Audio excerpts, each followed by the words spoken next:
Broadcasting from the Rib Crib Radio Room. The Afternoon Underdogs are taking your calls live.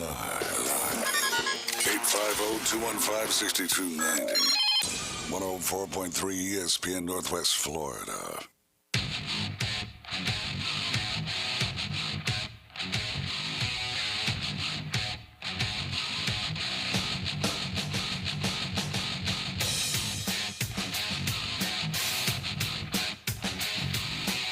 Welcome into the Rib Crib Radio Room. You guys are riding with the Afternoon Underdogs here on 104.3 ESPN Northwest Florida. Thank you guys for tuning in to another edition of the Afternoon Underdogs. If you're up in the Mariana area, you're listening to 102.1 FM. If you're in the Pensacola, Mobile area, then check us out on Blab TV. If you don't have them through your TV service provider, all you gotta do is get on your Fire Stick TV or Roku. All right, I've lost what's going on one side of my screens here, but get on your Fire Stick, Roku TV, and download the channel or app BLAB TV. Got a great show ahead of you guys today. We've got a caller calling in the next segment who wants to touch on Deshaun Watson. I'm talking about Fireman Harry, so we're going to give him some airtime today, find out what he thinks about the Deshaun Watson situation. Then the AFC South. We got some questions, some storylines to look at. Not necessarily storylines, but questions, and we're going to give them the answer of whack or wonderful. Trivia today at 4:45. It is the Field of Dreams day, the Field of Dreams game today. Rejoice. So Kyle's going to give us a little bit of a spill, and our trivia question pertains directly to the Field of Dreams. Then we'll continue on with the AFC South. We've got the additions, the departures, and storylines to look forward to for the AFC South this year. Tim Braddock with Bay Breeze Bait and Tackle joins us at 5:15 for the Real Fishing Report. And then at 5:30, teams from each Power 5 conference with the most to prove. Then I'm going to let Kyle get out of here, get with his family, check out the Field of Dreams games. Me and Miles will go over the headlines and the Braves after a big win last night, 8-4 over the Red Sox. Quick little sweep there in Fenway, and Vaughn Grissom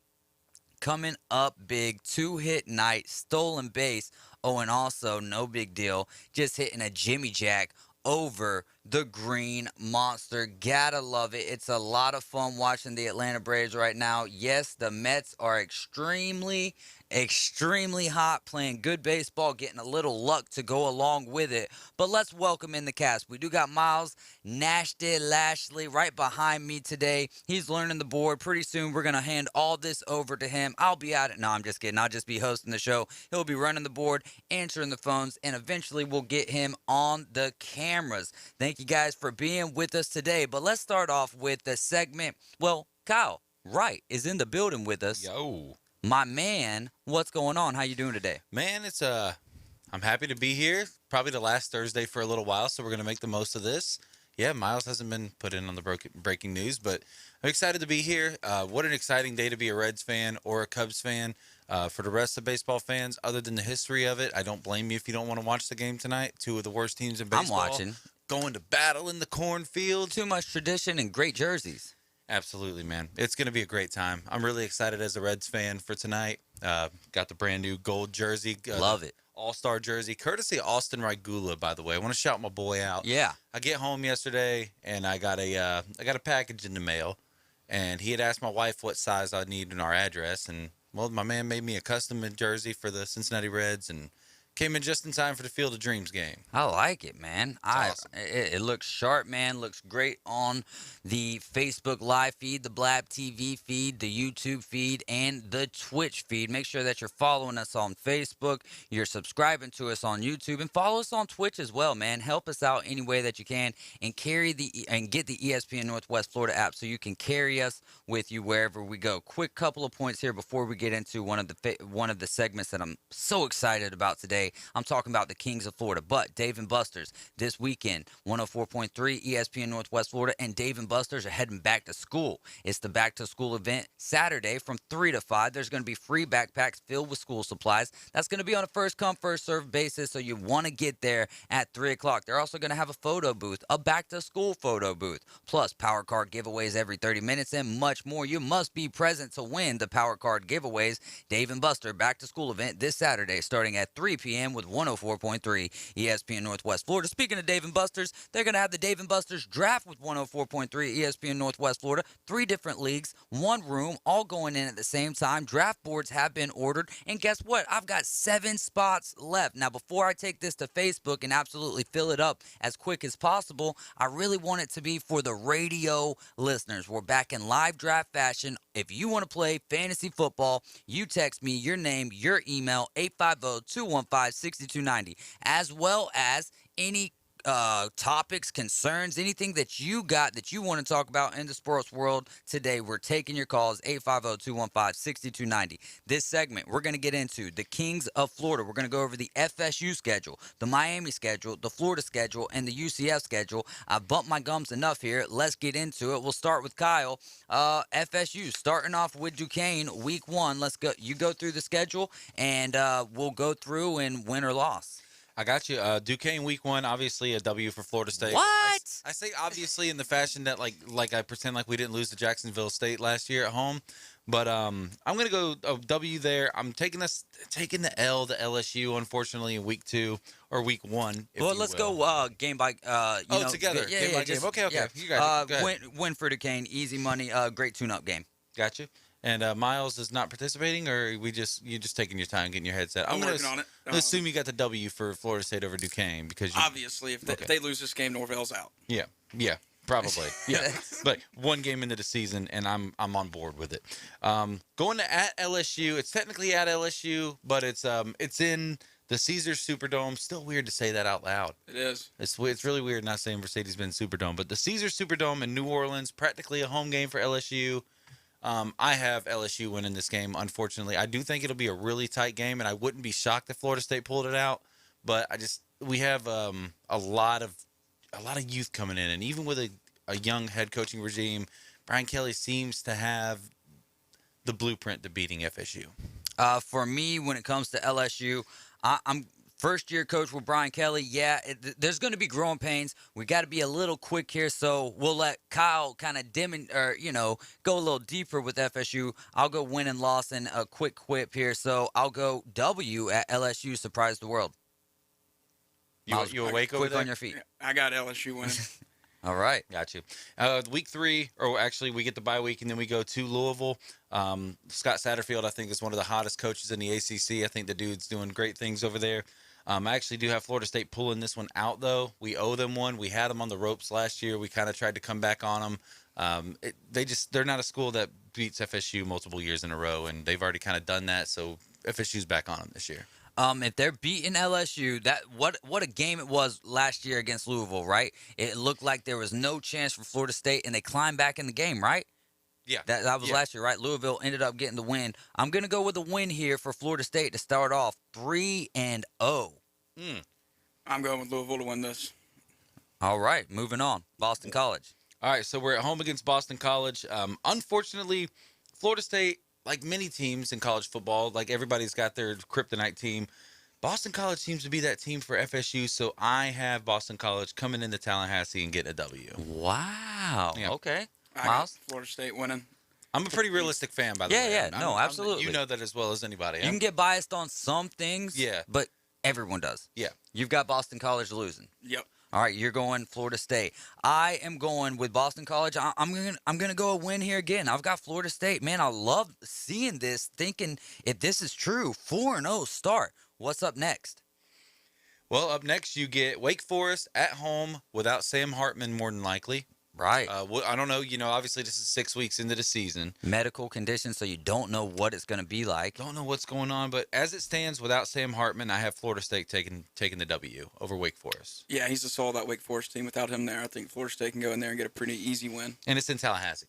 And it's in Tallahassee. That's a great point. Great, and that's another reason why I've got Boston College winning,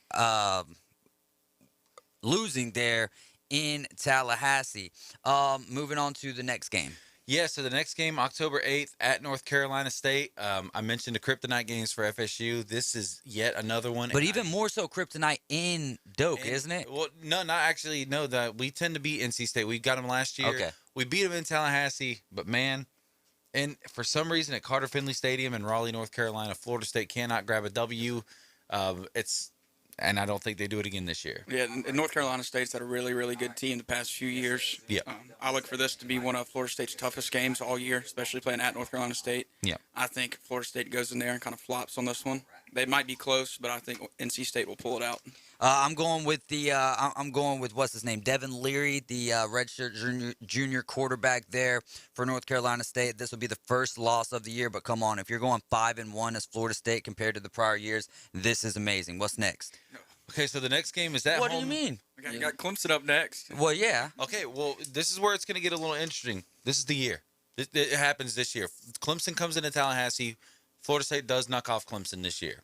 It almost happened last year. They haven't come to Doak Campbell Stadium since 2018. Same thing with another team that we play here in a couple weeks after this. It's been since 2018 since Clemson's been in Doak. The fans are going to be there. They're going to be fired up. This game is at night. Yeah. Well, it's TBA, so it's TBA, more than but- likely, depending on if Florida State's sitting here at 5-1 at that point, this game will be at night. Yeah, but I got you. I'm taking Florida State with the upset W. I'm going with Clemson just because of the fact that their defense is that good, and their offense might not be that good, but with their defense, they can stop anybody. Question behind the defense only because no Brent Venables, but I'm still giving the edge here to Clemson just because revengeance year. It's a revengeance year for Clemson. Moving on. Next game at home against Georgia Tech. I got Florida State walking all over Georgia Tech here. Miles. Yeah, me too. Georgia Tech's not that team. No doubt about it. I'm going with Florida State, keeping it on rolling. Big game coming up next at Hard Rock Stadium. Yeah, I'm not going to spend too much time on it because it hurts me to say. I don't think Florida State's beaten Tyler Van Dyke 2 years in a row. The dude's fired up. I think y'all are. I think Miami will have some troubles with the new coaching staff and all that coming in. I'm not saying they're going to be terrible, but I just don't think they're going to have that amazing season yet. No, it wouldn't shock me. Tyler Van Dyke, three words right there where I'm going to go with that way. Mario Cristobal doing great in the recruiting world, but when they put Tyler Van Dyke in last year, something changed. I believe that Miami continues they're going to have a good season as well. I'm giving the edge here to the Hurricanes. Moving up next. Next game's at Syracuse at now it's called JMA Wireless Dome. I've got Florida State beating Syracuse pretty handily. Yeah, I don't know if Syracuse is necessarily that good. You know, it's just that those ACC schedules. I got Florida State winning easy. On the road, neutral site, at the house, either way it goes, W for Florida State. Next game against Louisiana Raging Cajuns. Kind of crazy. We would have faced Billy Napier regardless this season. Yeah. Another walk-away win for FSU here. I think this one could be close, just because Billy Napier did such a good job there. A lot of his players are still there. Yeah. And I'm sure some still came in this last class. So I think this will be a closer game, but I think Florida State pulls it out. For me, I love the point. I was waiting to make that point about Billy Napier. Like, hey, look, man, either way it goes, you were going that way. I do agree with you, Miles, that he built up a good program. However, Norvell has been building this thing, and I think that, if I'm correct in my guesses on win losses right here, you got to beat Louisiana, or else, that's still a black eye on the program. And then last but not least, Florida at the house. First time since 2018. You ain't getting us. It ain't happening. Florida State's beating Florida this year. And I'll add, by 2 scores or more. Woo! I think Florida walks in there and takes your coach out with them. That's quite funny, Miles. Man, I'm so on the fence about this one. It being at Doak, if Florida State has this record that I've got them at right now, which would be I've got them at 3 losses, so they'd be sitting at 8-3. Who knows where Florida's going to be at that point? Records, throw them out the window when it comes to this game. It's at Doak. Florida State fans, for the first time in a long time, are going to be able to sit past the month of September and be like, "Wow, look at the season we're having." And you're going to see a lot more Florida State flags and license plates all around the city. I'm going with a win for the Florida State Seminoles against the Gators. So that puts you 9-3. I'm 9-3. I'm 8-4 on FSU. So you're what, 6-6? Is that what I heard over there? Probably, yeah. Probably. He can't even they do might be math. You are 7-5. from Mississippi. All right. Moving on here. Let's go. Well, I wanted to go Miami next. So let's move on to Miami. Starting it off pretty easy schedule to start it out. But then I see a non-conference game that could be a lot of fun. Starting it off, Bethune-Cookman. I'm going with a W here. But who knows how it goes. Still W for Miami. W Miami. Easy. Southern Miss. W. W. Texas A&M. Fat L. I think it's close, but A&M wins. It's at Kyle Field, or this is a lot. I got a different tone right now. It is, yeah. It's at Kyle Field, and it's on ESPN. Looking about a 8 o'clock start time. I'm going lost here, but if they win that game, Miami's going to be having something special in the ACC. Middle Tennessee State. What you got, Kyle? W. Easy. Win. I'm going win as well. North Carolina. W. It'll be a fun game to watch, but Miami wins. I'm going win for Miami as well. I like how we're doing this more rapidly than when we do rapid fire. Virginia Tech. What you got, Kyle? Got a W. I think it'll be a good game, and I think Virginia Tech wins. I'm actually going to do the same thing. I think that Miami will probably be a little bit high heading in that game. We're going to be at Va Tech in Blacksburg, so give me the loss there. It is tough. Moving on to Duke, easy W. Easy W. All day. Does Virginia come back with what they had last year? They're at Virginia here. I'm going win, though, for Miami. W. I think they're still a good team. I think Virginia wins. All right, so Florida State. Obviously got the W. Miami's beating Florida State. Yeah, I said it loud. Said it Yeah. on FSU. How are you going to contradict yourself? I'm going to go with Florida State on this. You're still going FSU. All right. I'm going with a win for Miami here, especially with it being at Hard Rock. Georgia Tech, easy dub. Easy dub. All day. Clemson. L. I think this is going to be a really, really close game, like a 3-point game. It's the same thing for me as And at Texas I think- A&M. And Clemson, yeah. Clemson always has those games every year. They're not supposed to lose, and they lose them. I think this is it for them this year. And you know what? They do tend to do it at home. Yeah, it's called Clemsoning. So I think Miami wins Clemsoning. this. Final game of the year is against the Pickett-less and Jordan Addison-less Pittsburgh Panthers. I'm going win here at Hard Rock to close out the season. As much as like Miles said about Clemson, this is called Miamiing. This is the game Miami loses to put them out of the ACC championship. I like picture. it, man. So I've got Florida State and Miami sitting at 9-3. I got Miami 9-3. Man, guys, we're gonna have to we're gonna have to get rid of one of our segments later so that we can finish I do and wanna find finish out this. who we think is the king of Florida this Send us year. a text. Who do you think? Yeah, 850-215-6290. Text us. Let us know who you think is gonna be the best team in Florida this year. You're riding with the Afternoon Underdogs. It is 104.3 ESPN Northwest Florida. Don't forget to sign up for the Dave and Buster's Draft. 850-215-6290. Name and email gets you in the Fantasy League. Guess what? Entries free. Prizes are great. For 5 years, 104.3 ESPN Northwest Florida has been the undisputed And still undefeated.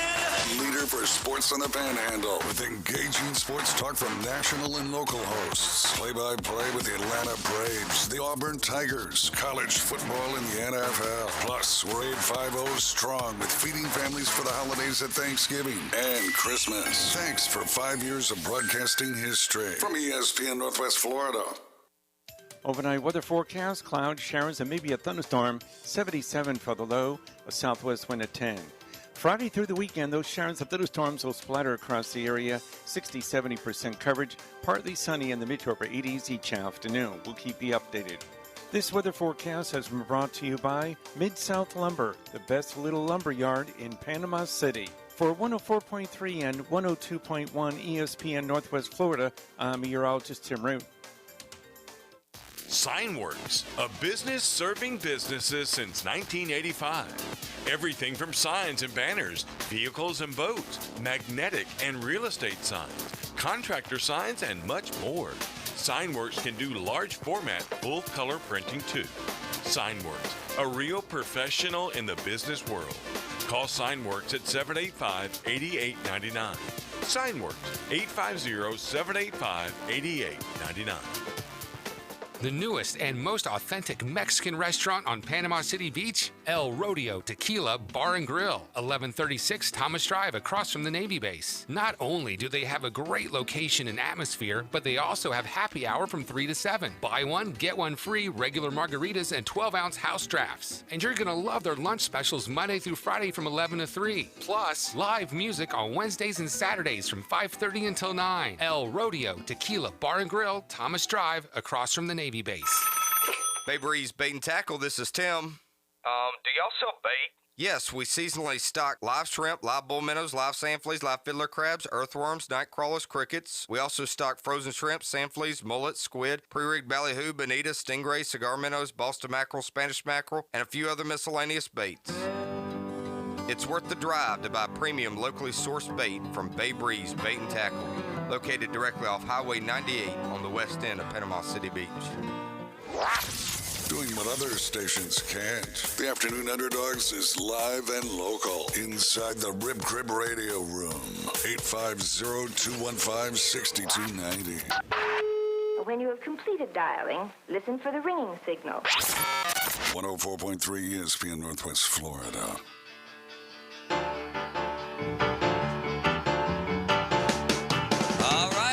Back in. You guys are riding with the Afternoon Underdogs. You're in the Rib Crib Radio Room right now, and you're listening to 104.3 ESPN Northwest Florida. We're also up in Mariana on the channel 102.1 FM, so make sure you tell your friends, tell your family, tell your foes. We've got Fireman Harry on the line who has some thoughts on Deshaun Watson. Go ahead. You're riding with the Afternoon Underdogs. Woo, David, thank you for having me. And today I'm up here at the edge of Culhane County, also known as John C. Calhoun County. I want to urge all the meth addicts to come up there and get a job at the new woke solar power plant outside of Bluntstown. That way you won't have to steal money from your mama to buy meth. Anyway, let me talk to you about Deshaun, who has been persecuted by the NFL. The boy just wanted to buy something he could get for free at Clemson. And I'm tired of him persecuting him. Now, they should have given him last year, how do you say that? Where it's happened in the past. Retroactive? Retroactive. Thank you, David. You're so intelligent. A retroactive suspension last year to get him some of that Houston money and give him 8 games this year, and we wouldn't be talking about him trying to play in an exhibition game or all this stuff. Now, Fireman here, real quick. If they were to have given him a retroactive suspension, would they fine him for the amount of money that he made last year? It's about the money, David. I don't mean to clue you in. It's professional football, okay? It ain't the Mosley Dolphins, which thank you for carrying them, or the Rutherford Rams. It's professional.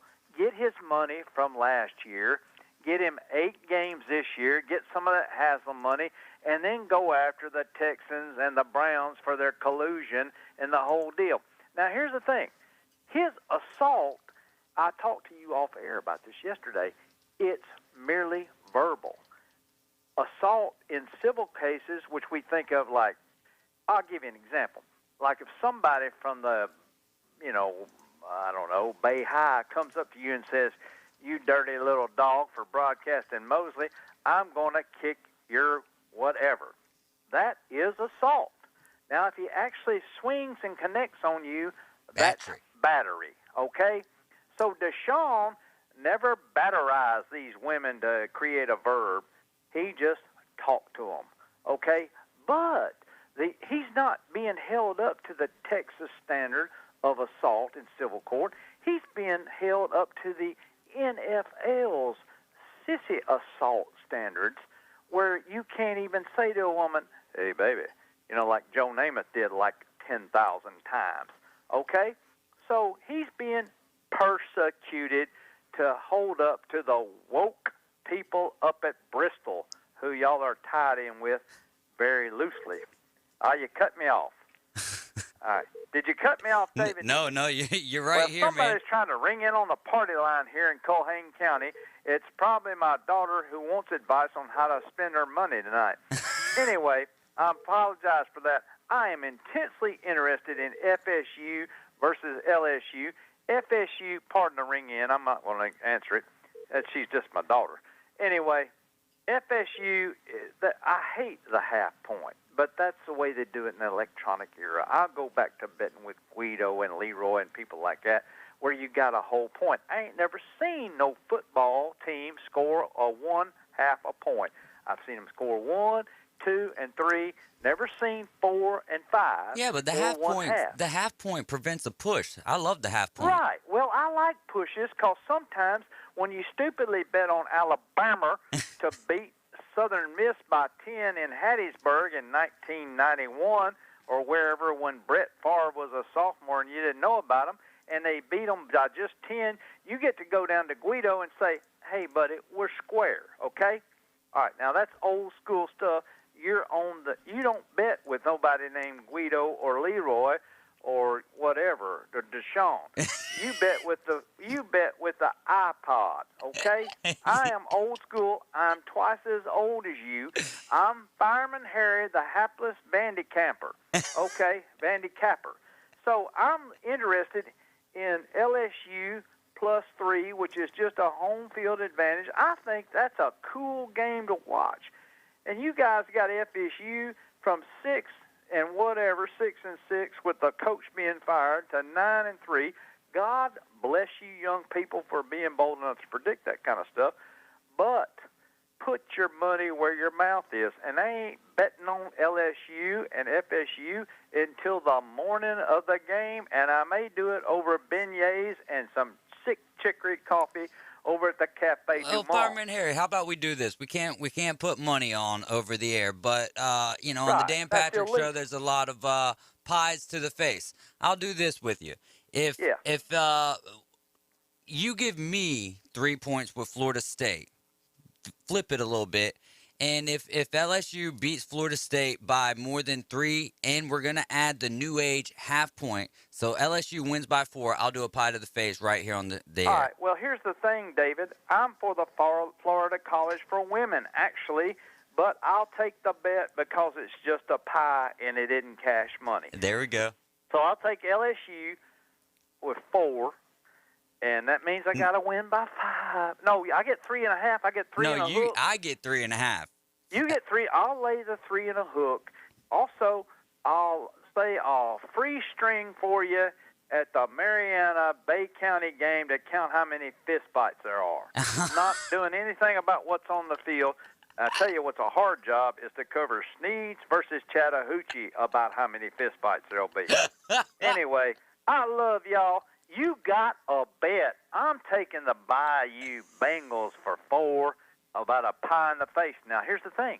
I don't want just Cool Whip on my pie if I lose. All right. I want a Florida key lime pie so I can eat the son of a gun if I lose. Now, here's the thing. I kind of like FSU in that game, but I'll put my money on them. I'll put my pie on LSU, and I'll have me a good time. Hey, I'm cool with that, too, because if my pie goes into the face, or if my face goes into the pie, then I'm eating as well. So, hey, I'm good with it.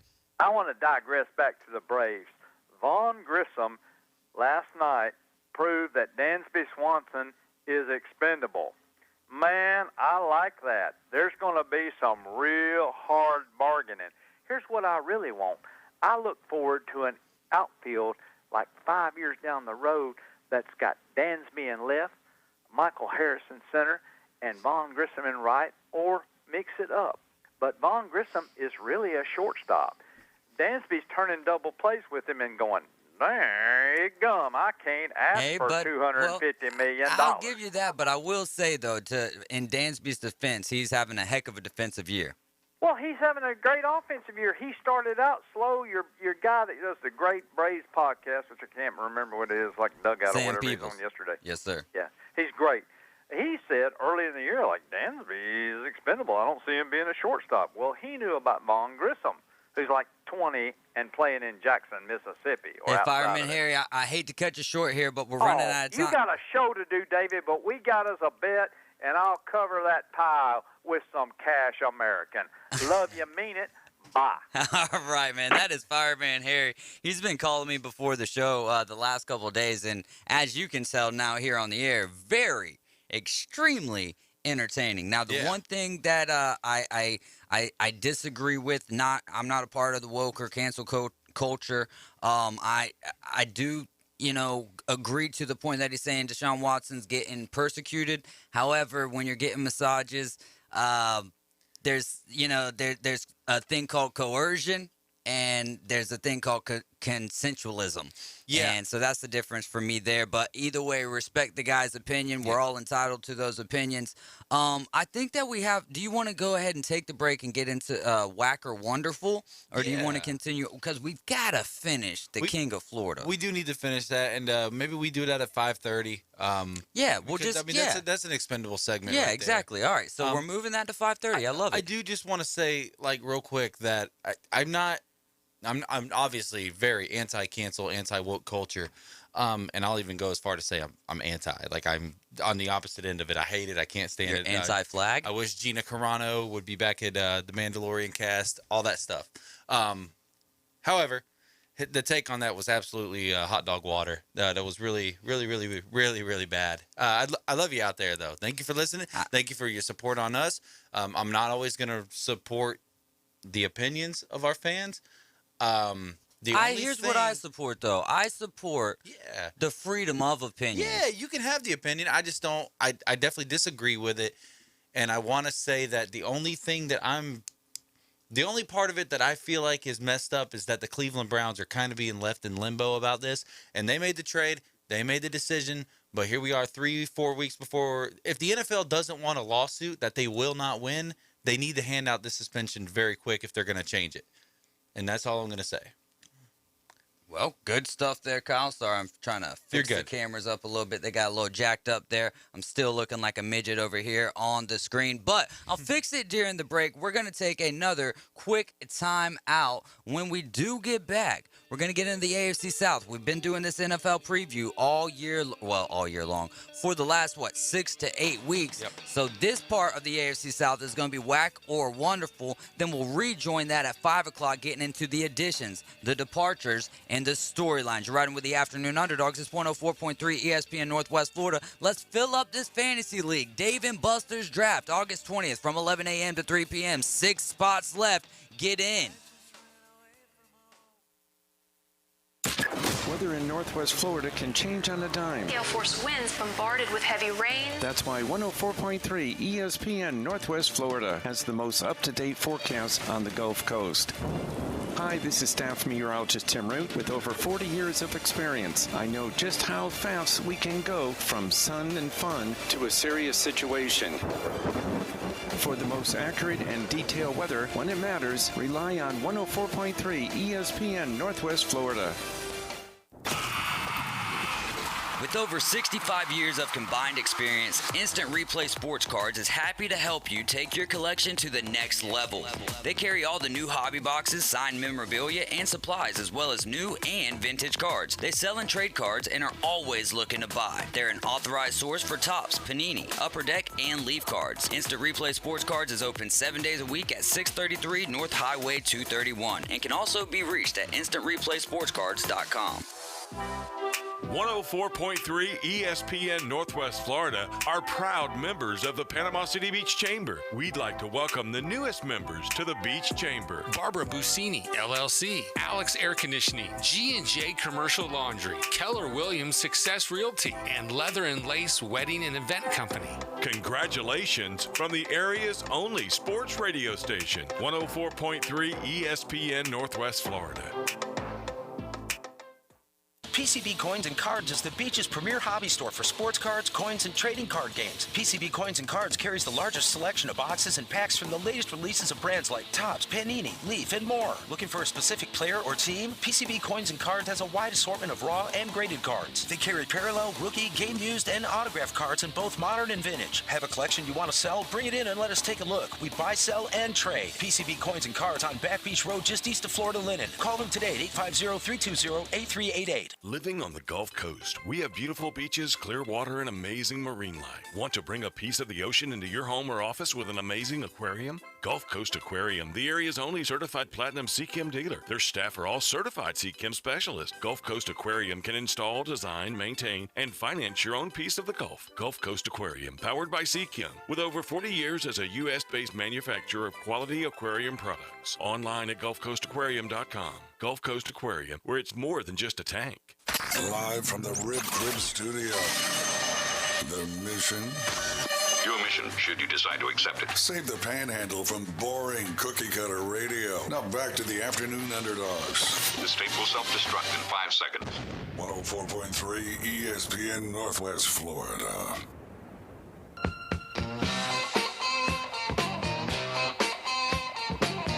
We are back. We're inside of the beautiful Rib Crib Radio room. Speaking of Rib Crib, we were excited to announce that August 12th would be the grand opening for the Rib Crib, which is on 15th Street over there by Oasis in the old Raftfield Seafood Building. They've moved that to Monday, so make sure that Monday, when that comes around. Ooh, so we'll be able to hit the grand opening after our Monday. We had a lot of stuff going on. Had a meeting with Mosley football coach today, Tommy Joe Whidden. I tell you what, they are building an atmosphere, a culture around there. It was a pleasure I've met him before, but to have a sit down, kind of a 2-on-1, if you will, because it was me and Kyle and Coach Whidden. Loving what they've got going on. Can't wait to call their games. Now, let's get into the AFC South here. We're going to play a game called Whack or Wonderful, and how we're going to do this is we've all come up with a couple of statements, if you will, and we're going to go through each and say if it's whack or if it's wonderful. So, Kyle, we'll let you start off with the first. You ask the first question, and then Miles answers, I answer, you answer. Okay. Actually, I kind of did these as things that I do think will happen already. So these are all things that I think are wonderful. So I really don't have to answer them. I'm just letting you know. These are all things that I think will happen. Okay. Trevor Lawrence will throw for 4,000 yards this year. No. Dude, tell him how to play the game again. Tell him how to play the game again. You got to say whack or wonderful. That's whack. Okay. There it is. All right. Now tell me why. I think he's a bust. I don't think he's that good. Ooh, okay. Well, 1 year is definitely enough to prove that. I will say this. I was under the impression sometimes when guys are so highly touted out of college football, they come into the pro league, and it's just a different world. It's like going from being that big fish in a little pond to a little fish in a big pond of a lot of talent. And I was that same way. However, I do think I'm looking for what our wonderful was going to be. We'll go with applause for now. I'm going wonderful. I think what we meant to do, though, there it is. That's wonderful. Are so they on different pages? No, they're not, but I just forgot which one we were doing for wonderful. Gotcha. So moving on, Miles, you ask your question. Derek Henry run for less than 1,500 yards? Because I think so. Less than 15,000 yards. Kyle, what do you got? I think that's a wonderful take. I just I see the Tennessee Titans taking a big step backwards on the offensive side of the ball this year. You don't have A.J. Brown anymore. You drafted who I think was probably out of the top receivers in the draft, one of the... I'm sorry. I just had to add that because I'm a Titans fan. I don't like Treylon Burks. I didn't like him in Arkansas. He's got hands of rubber. When you've got a quarterback competition... in quotations. We still got plenty more to talk on the AFC South. If you want to continue to bash them, bash them at 5 o'clock. You're good. So go ahead. Derrick Henry will run for less than 1,500 yards. I find that to be whack. I think, he's going to hit 1,600 yards at least this year, barring, of course, as always, he stays healthy. All right, one that I've got, let me go through my papers here. Stephon Gilmore will be a top 5 cornerback. I'm going with, because I didn't have any thoughts on when I put these down. I'm saying whack. He's a little bit older there, and the benefit he has is being in the AFC South, where the wide receivers are not the greatest group throughout the league. Brandon Cooks might be the best receiver in the AFC South. I think that take is also whack. I love it. I love it so much. No, it's.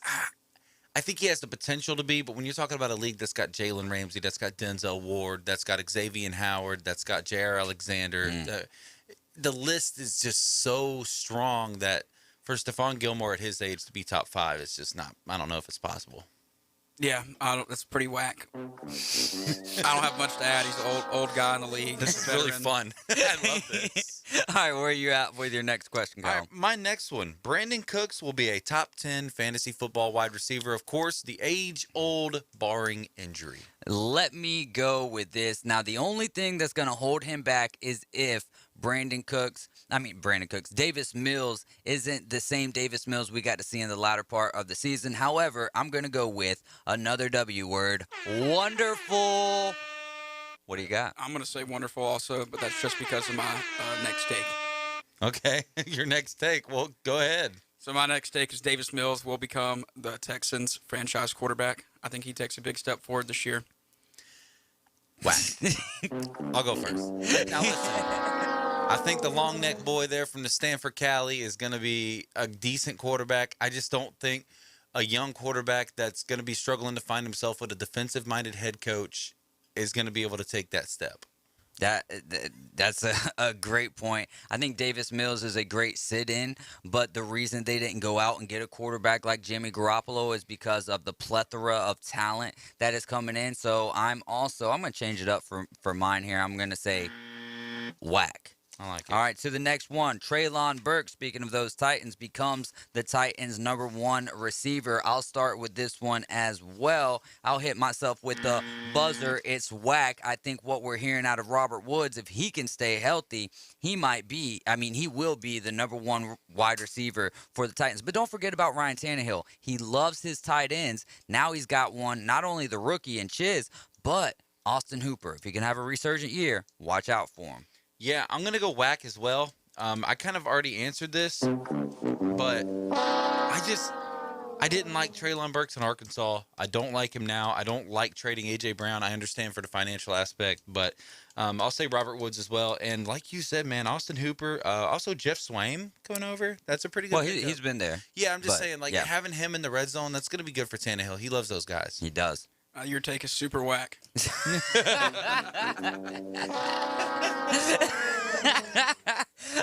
All right, Miles. Kyle, you're up next. Yeah, my last one here is that the Titans will not have a wide receiver go over 800 yards this season. I see that happening. I think that's a wonderful take. It's all going to be spread out. The ball is. They don't have that set #1 receiver, so I can definitely see that happening. I am going to go with whack. One of the receivers is going to. I think that Vrabel, as much as they want to run the damn ball, I think this year he's going to have to figure out there needs to be more play action. And last year with A.J. Brown not playing a huge percentage of the snaps, Julio Jones barely in and out, we were trying to piece together a wide receiver core. So one of them this year will go over the mark of 800 yards. Miles, what you got? So my last one, I got Matt Ryan will lead the Colts to the playoffs, and I think this is a wonderful take. Hit it again. Nope, it doesn't work like that. Okay. You got to wait on it to end. I also think that's a wonderful take. Matt Ryan is a Super Bowl quarterback. Didn't win it, but he's a former MVP.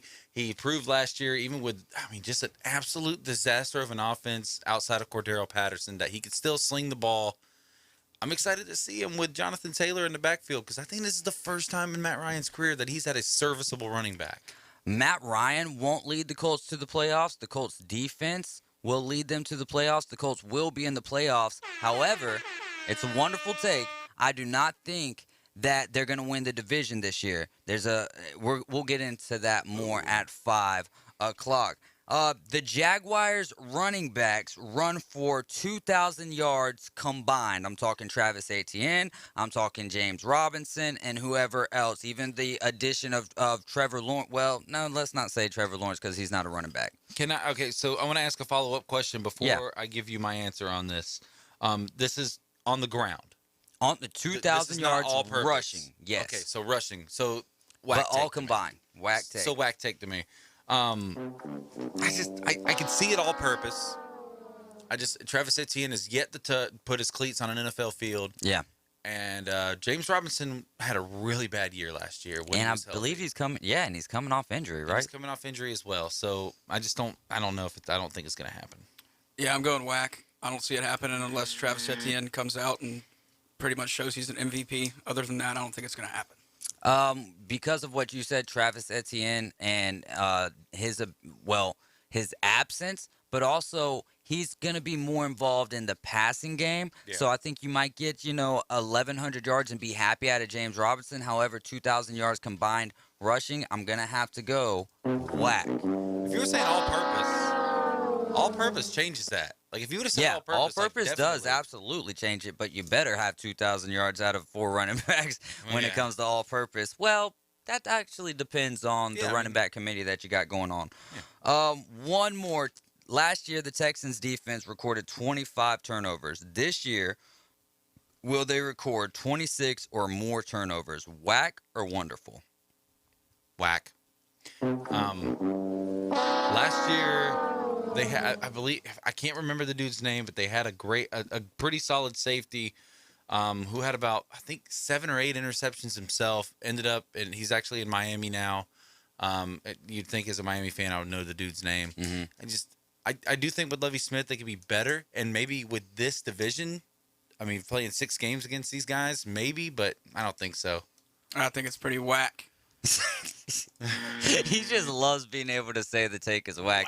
It's not like, all right. Anyways, I'm actually going to say, because most of the takes that I've put out, right, I've said have been whack. This one to me is a wonderful one. I'll tell you why.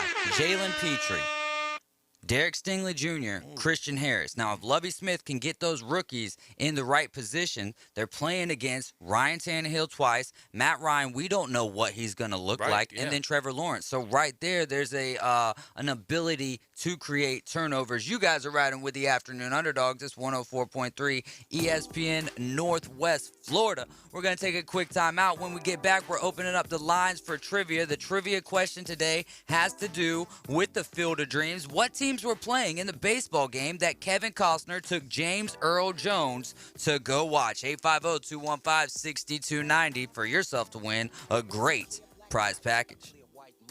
He was on the streets trying to consume some skirts for the E. So ESPN Northwest Florida. Bill Russell became an activist at a time when that was not a thing in sports. Who knows exactly what it cost him, but he did it despite the cost. And that's obviously the most important achievement. The one that really requires courage is when you risk important things in order to stand for what you believe in. Greeny, weekdays 2 to 4, ESPN Northwest Florida. Sykes Concrete has been in business in this area since 1947, and 3 generations later, they're still going strong. See Sykes Concrete for dirt, sand, rock, and concrete. They can handle any size job from the smallest to the largest. Sykes Concrete pays CDL truck drivers some of the highest wages in Bay County, making $50,000 to $75,000 a year, including holiday and vacation pay, plus health insurance. See Hugh Sykes at Sykes Concrete, 8030 Highway 77 on the right, just north of Southport Elementary School. Are you ready for the best pizza in Bay County? It's Paparazzi Gourmet Deli, with over 100 years of recipes passed down through 4 generations. Paparazzi Gourmet specializes in New York and authentic Italian-American specialties from the deli, prepared foods, and of course, pizza. They even cater for all occasions. Click paparazzigourmetdeli.com to check out their daily specials. Come taste the difference at Paparazzi Gourmet Deli, Thomas Drive next to Goodwill on Panama City Beach. Call 850-588-8244 for fast pickup and DoorDash. With over 65 years of combined experience, Instant Replay Sports Cards is happy to help you take your collection to the next level. They carry all the new hobby boxes, signed memorabilia, and supplies, as well as new and vintage cards. They sell and trade cards and are always looking to buy. They're an authorized source for Topps, Panini, Upper Deck, and Leaf cards. Instant Replay Sports Cards is open 7 days a week at 633 North Highway 231 and can also be reached at instantReplaySportsCards.com. Hello, this is Rick Vossen with RV of Panama City, your local Stormore portable building dealer. We are located on 2241 East Baldwin Road, Panama City. Shopping for an 8-foot to 16-foot in width or 10-foot to 60-foot in length, cabin, garage, portable building, whatever the needs are. Remember, at Stormore, we can insulate our buildings. We can put electric on, thermal windows, transom dormers. There's so much we can do. Stormore Portable Buildings, 2241 East Baldwin Road. Live from the Rib Crib Studio. Hot takes, the latest trades, in-depth interviews. That is my reaction. We break it down for you right here. Very big springboard for the rest of my career. The Afternoon Underdogs. That's the problem right there. 104.3 ESPN Northwest Florida.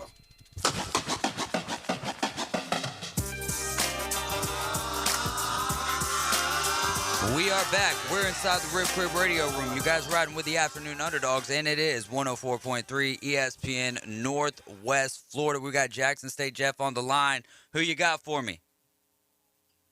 Jackson. This is probably one of the few baseball moves I watched, and I'm hoping I'm right. Was it the White Sox and the Yankees?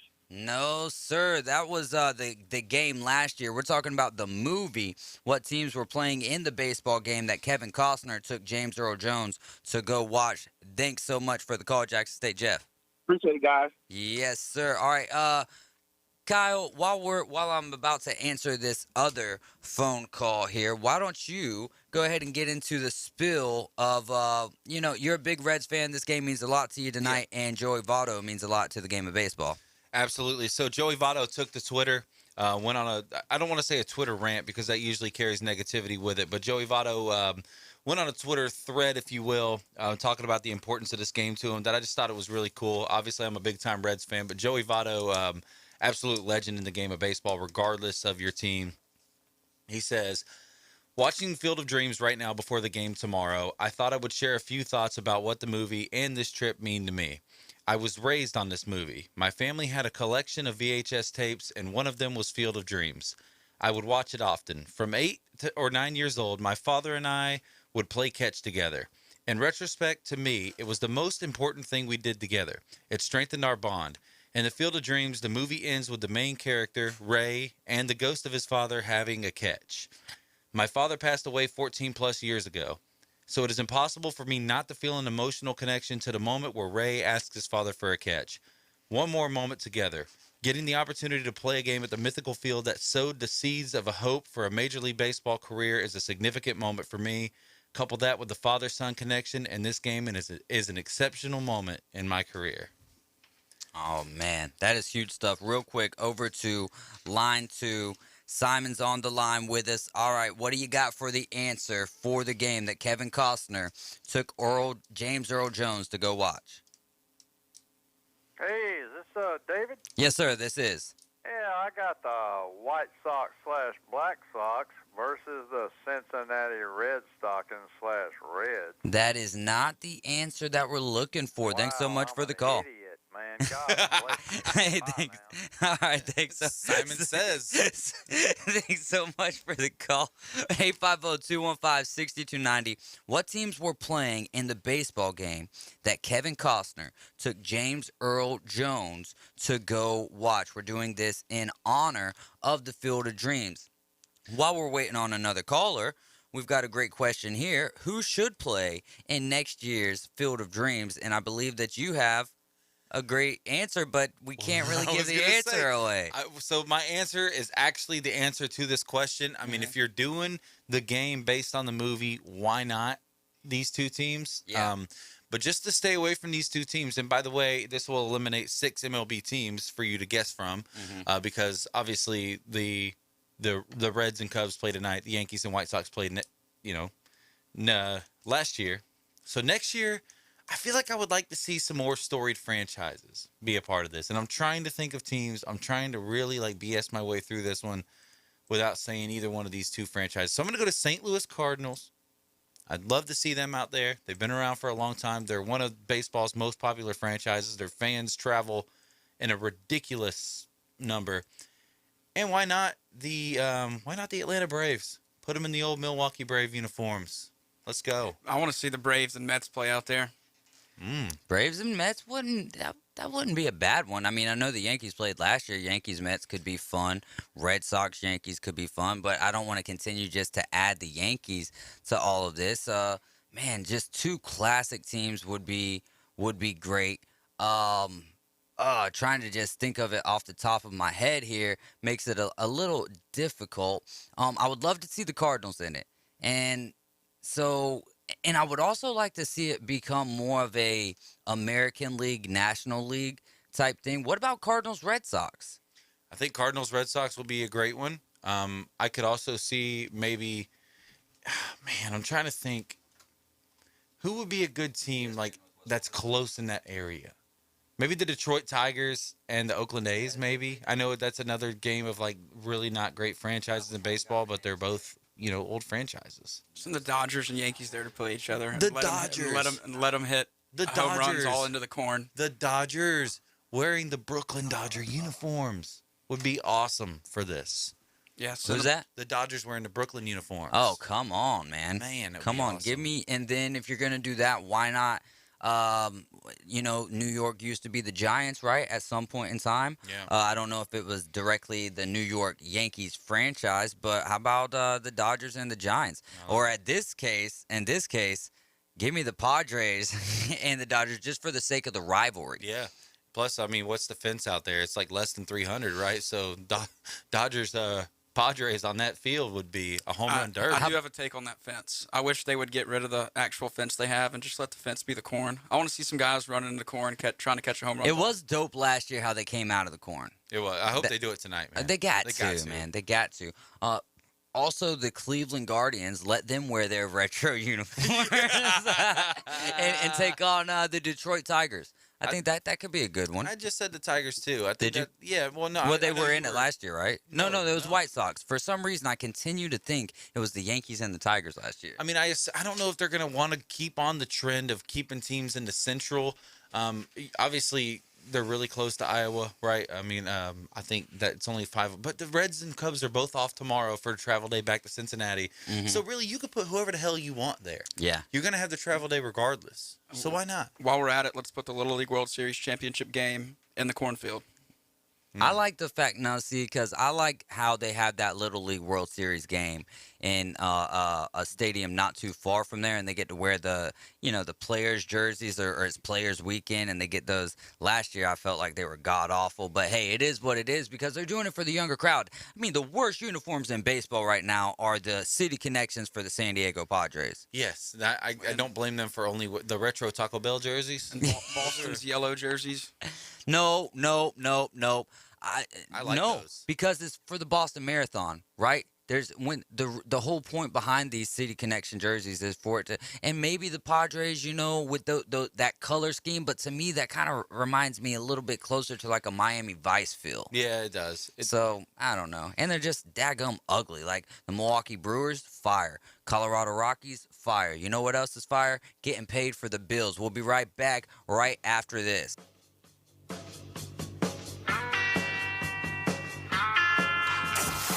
ESPN Northwest Florida. And anybody complaining in this day and age in passing game football and National Football League, they're shaming themselves. I get into conversations with these young receivers all the time. You're playing flag football. A dude runs off the line of scrimmage and catch a 20-yard pass, and everybody goes, what a great route. What route? He just ran down the field with nobody touching him. Get off my lawn. Yes. Keyshawn, J. Will, and Max. Weekday mornings starting at 5 on ESPN Northwest Florida. Weather forecast for this afternoon, mostly cloudy with showers and thunderstorms, a lot of moisture coming up from the Gulf. The high near 88 and that water temperature is 88, southwest wind at 10. Tonight, partly cloudy to mostly cloudy in the 70s with a chance of showers and thunderstorms. More rain expected Friday into the weekend with thunderstorms. This weather forecast has been brought to you by KHS and Associates, your source for affordable health insurance. For 104.3 and 102.1 ESPN Northwest Florida, I'm meteorologist Tim Root. Great design is timeless, and that's why Tracy's Fine Jewelry inside Coin and Bullion Reserves offers a stunning selection of vintage, antique, estate jewelry on sale now at 40% off. Exquisite Victorian rings, Art Deco diamond brooches, Georgian and Art Deco bracelets, earrings, and pendants. These one-of-a-kind pieces add personality to any ensemble, and now at 40% off. Find your timeless treasure at Tracy's Fine Jewelry inside Coin and Bullion Reserves.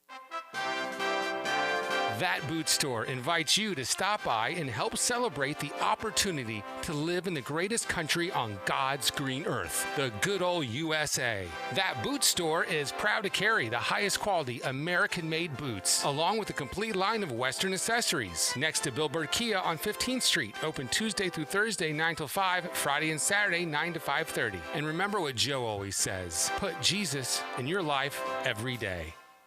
The Atlanta Braves play here.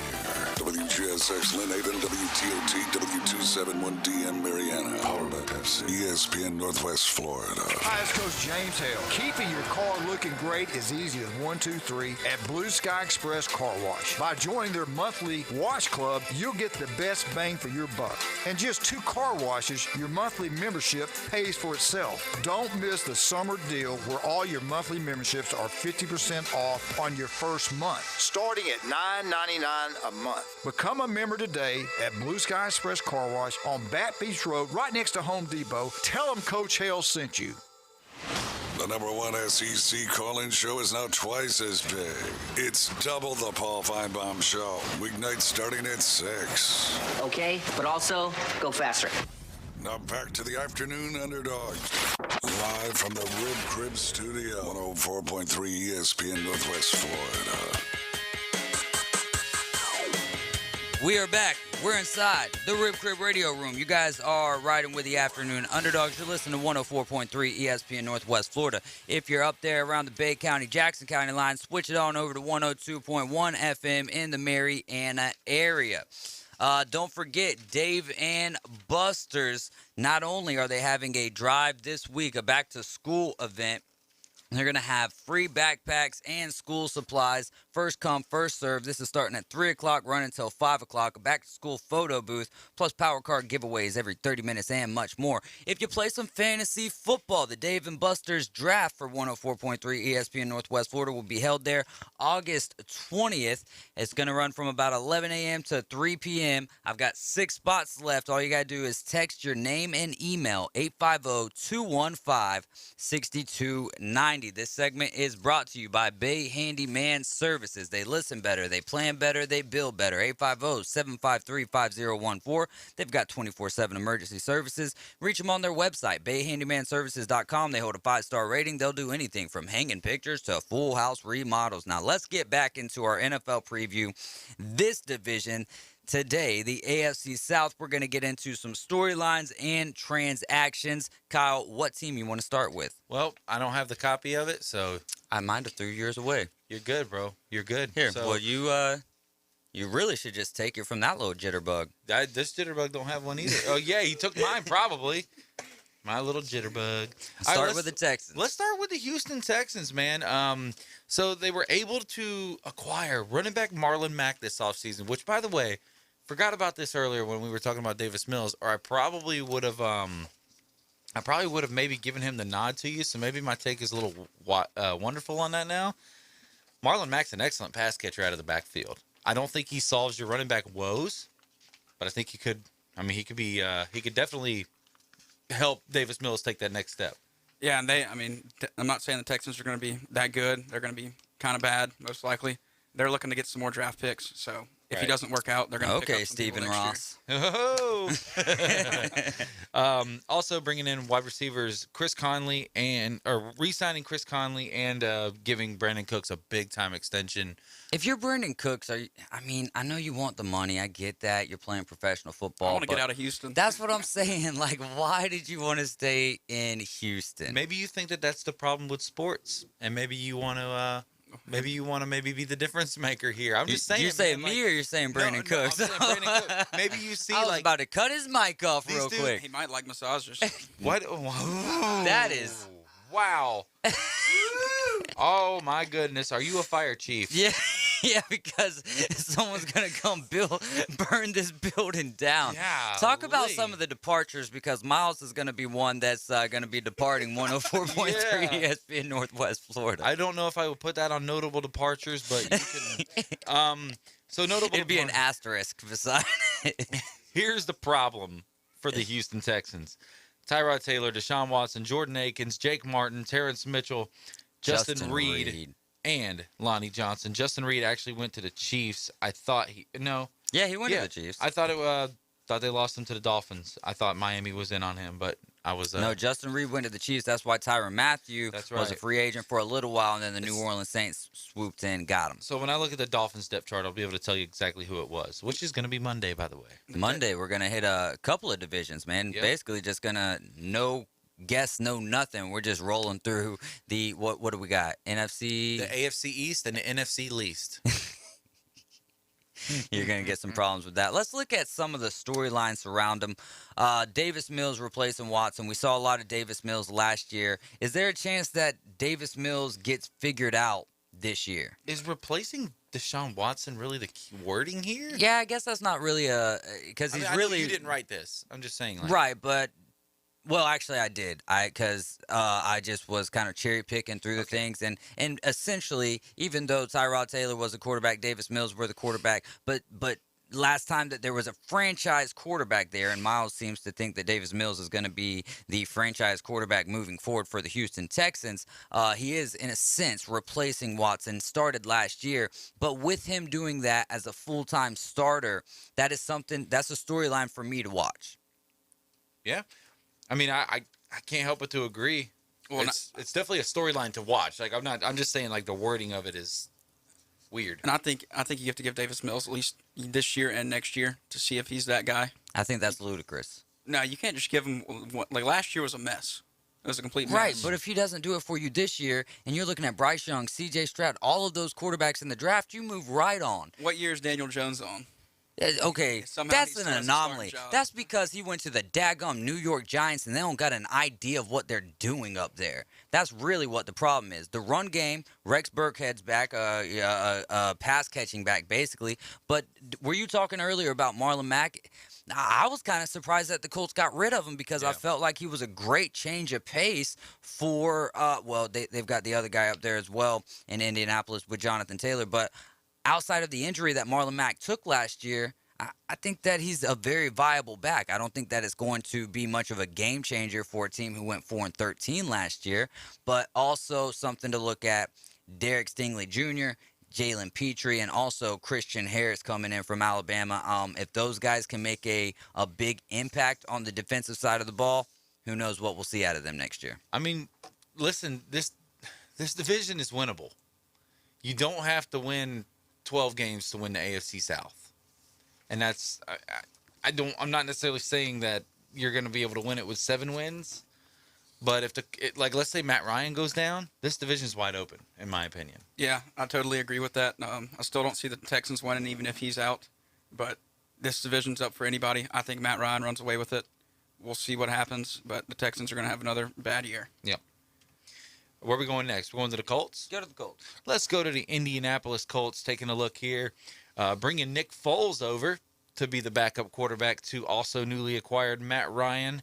They got him in a trade with the Atlanta Falcons. Former MVP took his team to the Super Bowl.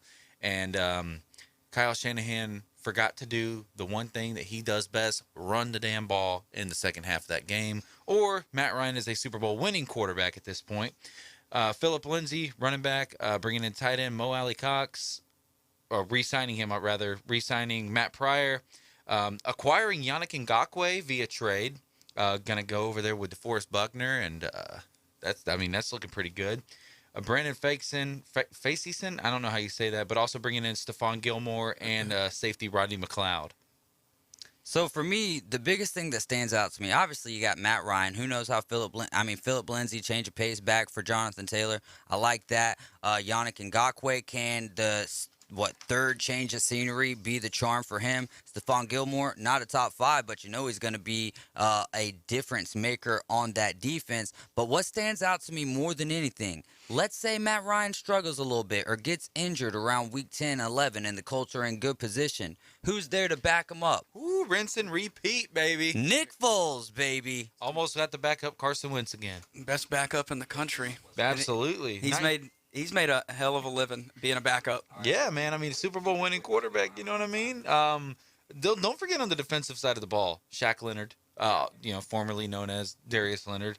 Don't know why we have to do that now, but we have to, just because it's his preference, I guess.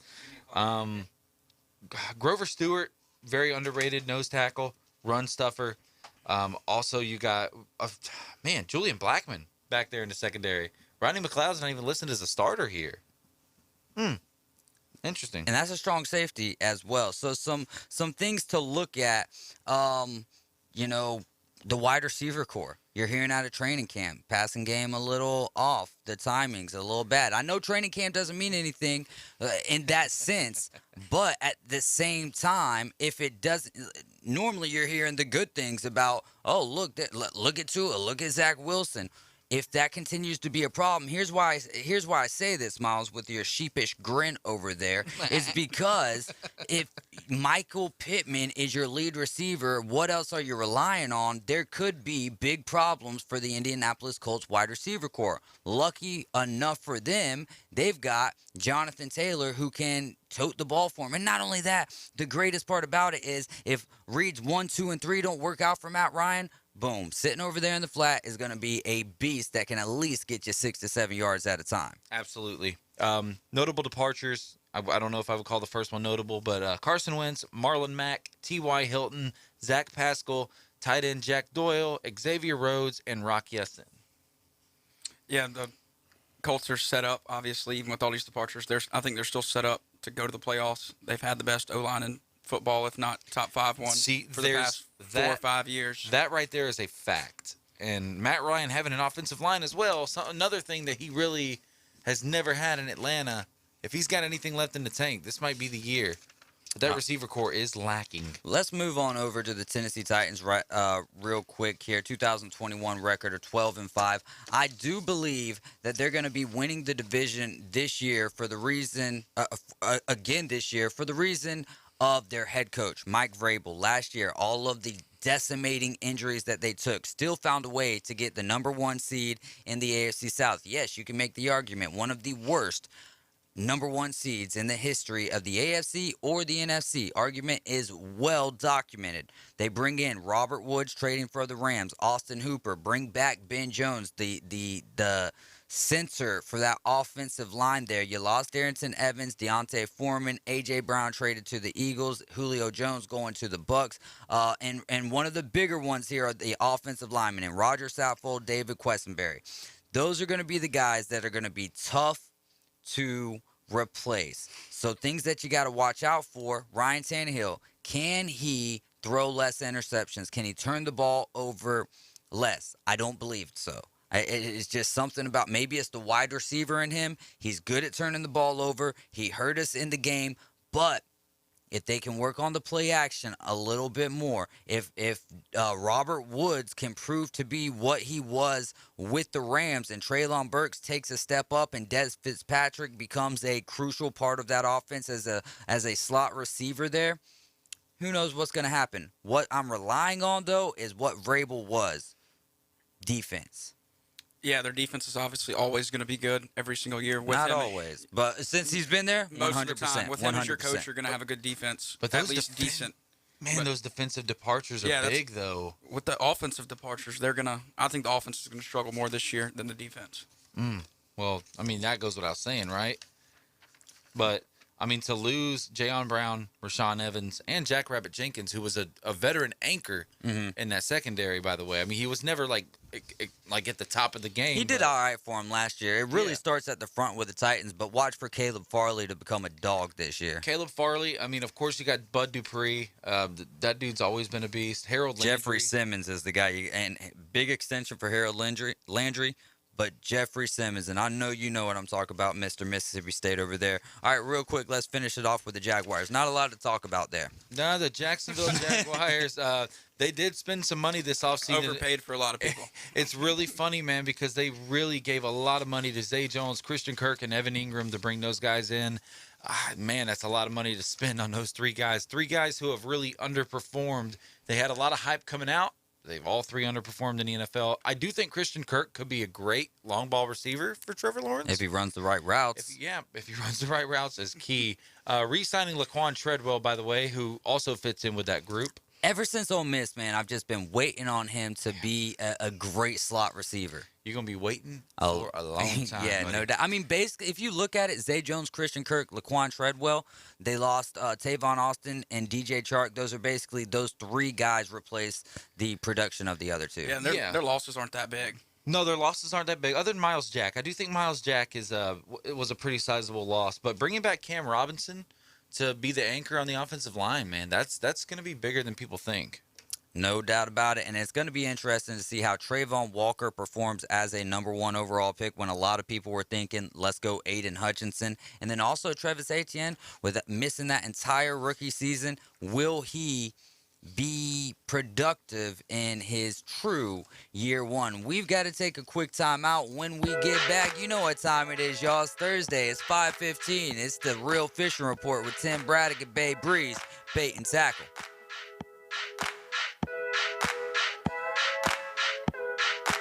It's here.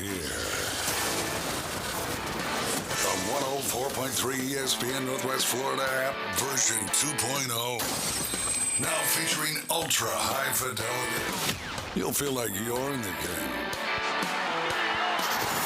Plus, more opportunities to win weekly prizes from local businesses when you click it to win it. Download the 104.3 ESPN Northwest Florida app today at Google Play or the Apple Store. Weather forecast for this afternoon, mostly cloudy with showers and thunderstorms, a lot of moisture coming up from the Gulf. The high near 88 and that water temperature is 88, southwest wind at 10. Tonight, partly cloudy to mostly cloudy in the 70s with a chance of showers and thunderstorms. More rain expected Friday into the weekend with thunderstorms. This weather forecast has been brought to you by Earthworks of Northwest Florida. For 104.3 and 102.1 ESPN Northwest Florida, I'm meteorologist Tim Root. Let the adventures begin in a new Kia from Bill Bird Kia. Now offering 3.49% APR up to 48 months on the purchase of a new 2022 Kia Sorento. You can expand your horizons and ride your next chapter with confidence in the outgoing and adventurous 2022 Kia Sorento that has the perfect balance of comfort, safety, performance, and technology. Bill Bird Kia is the home of the 20-year, 200,000-mile warranty. Stop by and see us at 2435 East 15th Street or anytime at BillBirdKia.com. We make buying a car easy and give you the peace of mind that you can trust. Offer from KMF for the purchase of a new 2022 Sorento with $22.36 per month per 1,000 financed at 48 months. Quantities limited. No down payment required. Cannot be combined with other finance offers. The 20-year, 200,000-mile warranty is a Bill Bird Kia warranty. See dealer for complete details. Offer for well-qualified buyers. Must take delivery from dealer stock through 9/6/22. Swampy Jack here. I've traveled the world for decades and brought my most exciting adventures to Panama City Beach. Encounter the 25-foot-tall Swamp Ape. This indoor scrambler ride is synchronized for a multimedia experience like you've never felt. Put the pedal to the metal, racing around the Marrakesh track in electric go-karts. Supercharge your cart with special power-ups for extra speed or to sabotage opponents. And if you're hungry, grab a meal at Swampy's Cantina or enjoy an ice-cold beer. This and more at Swampy Jack's.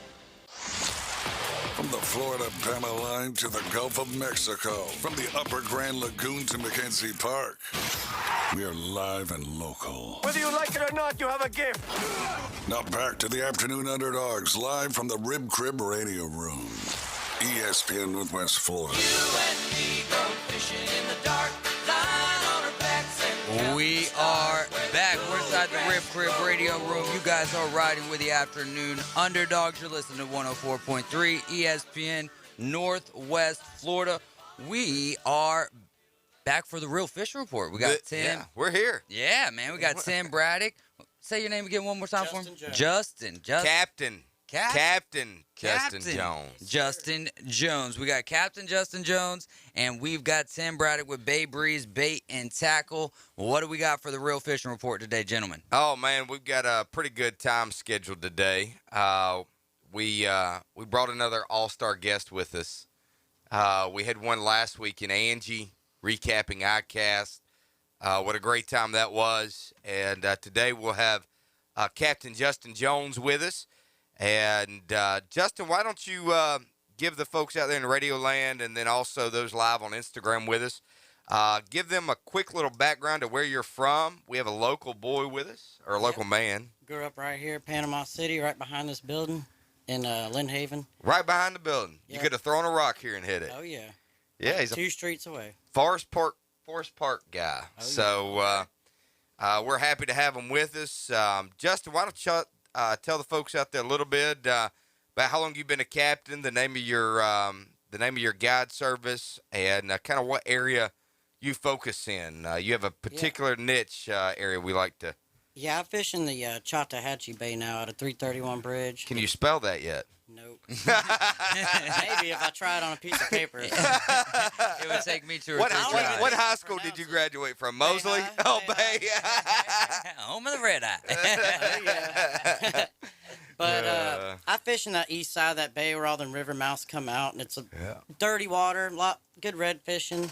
Try to stay back in that dirty water until summertime. I'll start getting over in that clean water a little bit. But yeah, that clean water when it comes in is pretty nice to be able to fish, isn't it? But I'm with the High Tide Charters, 22-foot skeeter, just fishing the bay. Yeah, High Tide Charters. How long have you been in the charter world or Been business? guiding about 5 years now. 5 years, and I believe your family has been in the fishing business for a while as well. Yeah, my give us a grandpa little bit had of a history charter there. boat behind Cap Manderson's back in the 70s and 80s. Yeah, so he fished out. It's called the Seahorse. The Seahorse. Seahorse. That's a good name right Oh, yeah. there. So he fished out of Panama City for a little bit. That's all I did growing up around here with my buddies and messing around the bay. Trying to get offshore when someone with a nice boat would take me. Not about David, you were trying to figure out where it was at. Maybe you ran into him while he was fishing or something. Hey, maybe so, man. So I swear, he looks familiar. I just look can't. very familiar. I'm telling you. I don't I'm know telling what you, it y'all is, dated the same girl off Tinder. I'm telling you. You never know, man. You never know. It's Panama City. It's a small town, son. And especially in our younger days, plenty of parties probably pass by each other. This happened to me and Kyle and so I went to a restaurant up by the house, and I saw this big tall guy behind the bar, and I'm like, I know that guy. And I went back and even told my girlfriend that night, Andrea, I'm like, I know the guy behind the bar, but I can't remember his name. And then I walk in the fishing report, that Thursday, almost a week later, and I'm like, oh, it's Kyle. And I'd been on this show for probably 6 weeks, and I knew Kyle's name, I knew Kyle's face in here. I had just never seen Kyle behind the bar at Angelino's. Yep, different spots, different culture. You really just never know. Yeah, so there he was. But anyway, I've got my glasses on as a disguise today. Oh, I was wondering, like when you first came in, I'm like, who is this guy and why is he invading our studio? Yeah, we had a business presentation today that was 2 hours long, and wrapped into a 6-hour meeting. So it's been a long day. Blocked you out for 2 hours and then said, "Hey, hold on, let's times that times 3 today." Yeah, let's times that by 3 today. Yikes. So let's jump back, get back with Justin a little bit, and learn a little bit more about High Tide Charters. As he stated, he does focus in the Chattahoochee, which thankfully none of us have to necessarily pass a spelling test on. Yeah, no doubt. And but tell us about the fishing really over the past summer. How's your fishing season been?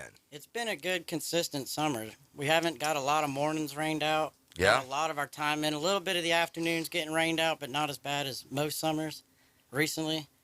And the bait was pretty consistent this year, which made it easier on us. Oh, that's nice. Yeah, it was a little easier than it was the year before for sure. That's why my live bait sales have been down. Right. Because y'all boys been casting We it. don't need the shrimp. The past couple days, I could have used some shrimp. Yeah. Bait fishing's getting a little harder the past couple days. It is. Yeah. We're talking about that on the way here. That bait is getting harder to find to be able to throw a cast net.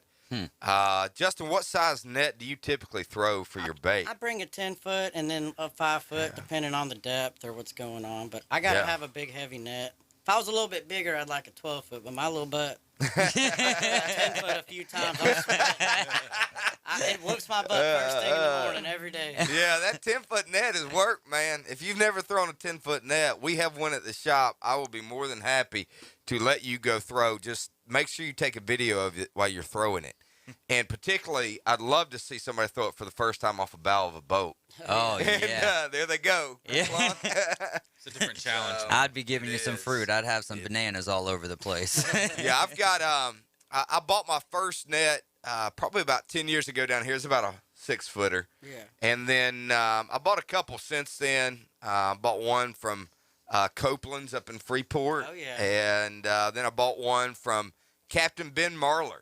Yeah. Do you know Ben Marlar I from? don't know, but I've heard the name. Oh yeah, he's been around forever. Captain Ben was nice enough to take the time and show me how. He let me record a video for 10 minutes, show me how to throw this big 10-foot cast net, and it was very helpful. So on Instagram, let me give a quick shout out. I got Randy's Fishing on there. Why is that important? Randy's Fishing's from Chicago. So I caught a big bonita this past weekend while I was offshore, and Randy took that bonita and caught an 11-foot hammerhead shark from the beach with it. 11 foot. Golly. Think about that. I mean, we'll be putting up some pictures on our Instagram of that, but I mean, this thing's just a mammoth of a shark. And I showed Justin on the way here. I mean, it was pretty large shark from the beach. You gonna catch me trying to pull that thing on the beach? I was about to say, Turn so around like, and bite me. what do you like? So if you do, you have to dehook it? Can you cut the line? I mean, how does all that work? Yeah, out? at that point, I mean, that shark's been wore out. They've got a tail hook on it. They're using big old crimpers or cutters to be able to get that stuff out. And but yeah, it was good sized hammerhead. So let's jump back to Justin. That's from the beach. There's our from the beach report right there. From the beach, I love that. Let's jump back to our inshore report though. Justin, what's the weekend looking like for us? Looking pretty good. Pretty good. Yeah. Where, out there. Yeah. Where would you spend a lot of your efforts at? Lately, I've been fishing a lot of drop-offs. Okay. Going towards that cleaner water over Yeah. towards Destin if you're in the Chattahoochee, and we've been fishing them ledges. Yeah. With Menhaden, throwing them out with our chum bats and trying to get the ladyfish and Spanish up in our chum. Jumping. Yeah. They'll come busting around, you're popping corks. And When they get excited, don't go fishing where you're at, right? yeah. There's plenty of room down there. Squeeze in with us. Yeah. So it's always interesting to hear the dichotomy. You know, you have different captains on a fishing report, particularly a fishing show, and you know, you start talking about spots and places people fish and all that, and that's me going on. I was about to say, my phone's somebody's vibrating, wanting but to it call ain't and talk doing to me nothing. from Jacksonville. Any Thought it was Jacksonville mine, too. peeps? Hey, Jacksonville. But anyway, yeah, it's always interesting to talk about people and their spots. I tend to find those who are willing to share some information tend to be the ones who really know where to catch fish at. Yeah, me and a That's bunch it. of the captains have kind of ganged up and become better friends this year and helped each other with that jack fishing because it's a big bay. Yeah. And when we see each other, we help each other out, tell them where they're at, and we all show up, and it's helped all of us get on fish. Does it It's work nice to have better? a lot of eyes out. I was about to say, does it work better when people are working together? Or It because I know has. how it is in the fishing community. Sometimes, like, you ain't getting my hole. I ain't telling you nothing. Because in the summer, them jacks are so sporadic, popping up all around, and with all these eyes out there, and one of us sees them, it helps us all out in the long run. I like that, man. It's been a game changer for us this summer. Go ahead. On talking about particularly those jacks, they seem to have been pretty prevalent in the bay over the past 2 weeks in Chattahoochee. You guys still seeing those jacks hanging around? We didn't see them the past 2 days, and stuff changed. The wind changed direction. I don't know. Hopefully they'll start popping up a little more consistently, but they kind of died down for the past couple days. Now, we've done a special product segment on this product on the Real Fishing Report. Mm-hmm. But you were in the shop the other day spending a little bit of time, and what was the one product that kind of caught your eye? There was one product group that you The said, rod holder thing? No, that was today. This was earlier in the week, and it's artificial lure. Oh. What was it? What was it called? It had a goofy name. It was like a gator spoon, but like skinny and colorful. Yep. What was it called? Called the Deadly Dick. Deadly Oh, Dick. Come yeah. on with it. So, I'm gonna need a couple of them have to you? try out. Yeah. Have you ever fished any? Have you ever fished a Deadly Dick? Nah, but I throw gator spoons at them jacks, and Yep. it's basically a gator spoon, but like shiny. Yeah, it's cool colors. pretty much the exact same I'd be principle. down to try one on some jacks. So we got to get them hooked up with some Deadly Dicks and I like try the name. those out. Yeah, I bet he does. So let's talk about this too. We are big promoters, particularly on this show, of guys using local guides. Mm-hmm.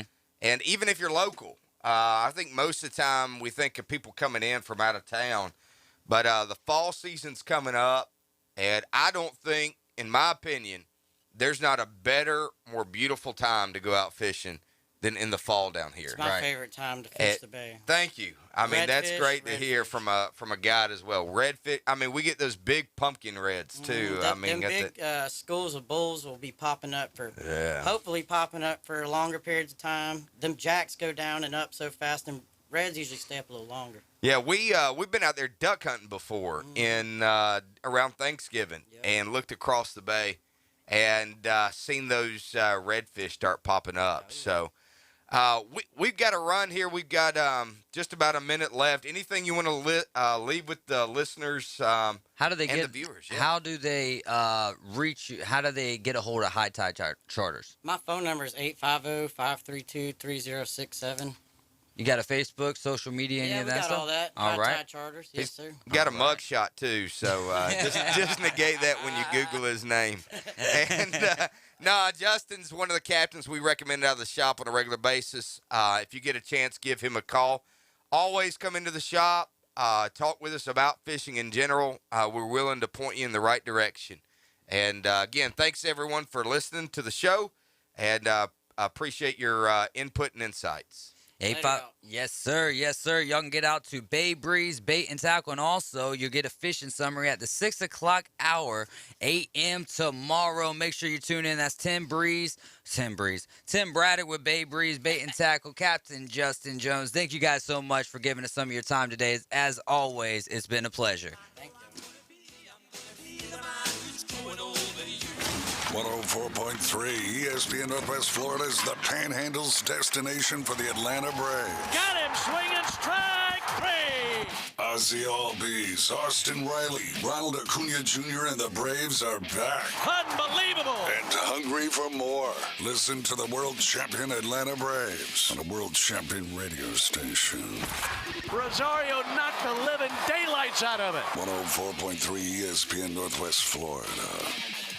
Weather forecast for this afternoon, mostly cloudy with showers of thunderstorms, a lot of moisture coming up from the Gulf. The high near 88 and that water temperature is 88, southwest wind at 10. Tonight, partly cloudy to mostly cloudy in the 70s with a chance of showers of thunderstorms. More rain expected Friday into the weekend with thunderstorms. This weather forecast has been brought to you by Mid-South Lumber, the best little lumber yard in Panama City. For 104.3 and 102.1 ESPN Northwest Florida, I'm meteorologist Tim Root.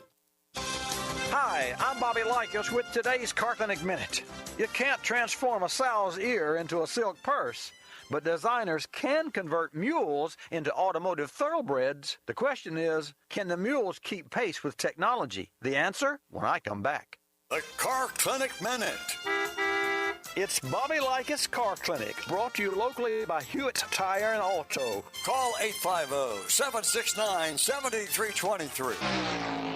Your certified AAA service center and hometown towing. Visit them online at HewittTire.com. On Airport Road in Panama City. That's 850-769-7323. Hewitt Tire and Auto Center and hometown towing. Automotive mules are life-size physical prototypes that manufacturers have traditionally configured, built, and tweaked before production models are released. But wait, the whip of technology may put the mules out to pasture before they reach the starting gate. Since a single mule prototype can cost up to $500,000, and as many as 60 mules can be produced for a single model, it makes more than horse sense that today's digital engineers are now harnessing the power of supercomputers to simulate safety, drivability, and aesthetics, the triple crown of automotive design.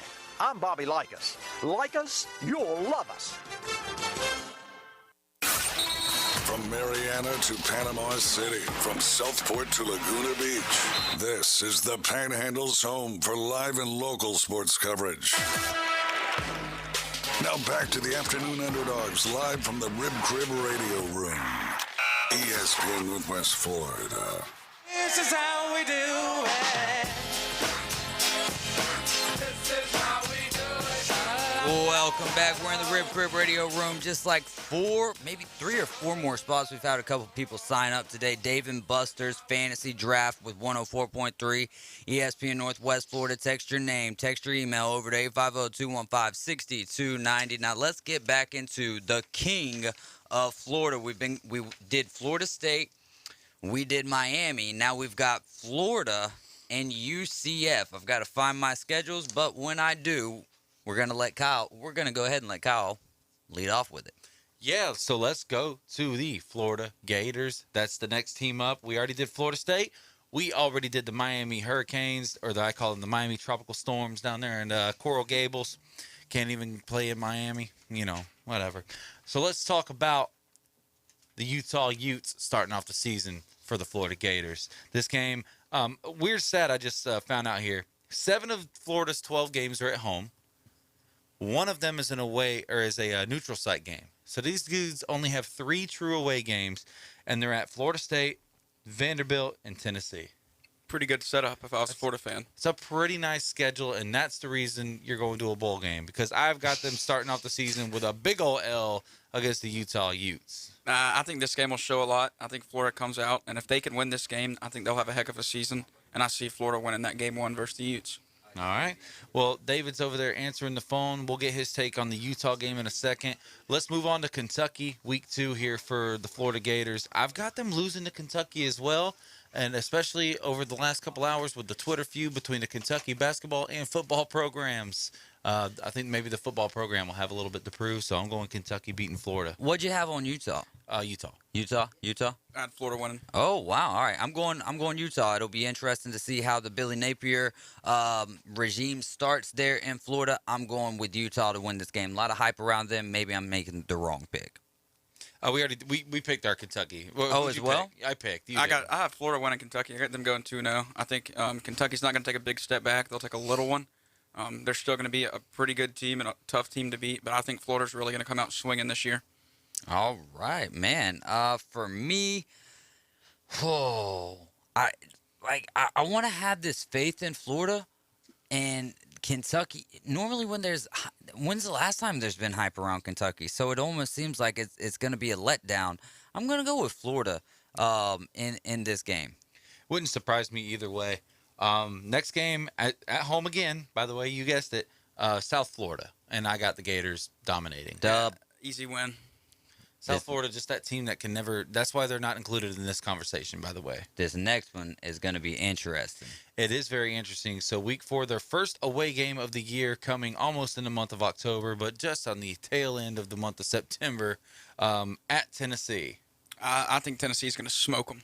Smoke them. I think Tennessee's going to have a top 5 offense in the country. Smoke them is not a word I'm going to be willing to use here, but I do think Tennessee gets the W. Well, like Miles said, smoke them if you got them, but I don't think that they got them. I do think that they're going to beat them, though. I'm loving what Hendon Hooker can bring to that offense, what Coach Heupel's done with them. I'm going with Tennessee to win this game, leaving the Gators at 2-2 after 4 games. Next one is a wash, Eastern Washington, so we can W. Yeah, W for that one. Then getting back into SEC play, who we got?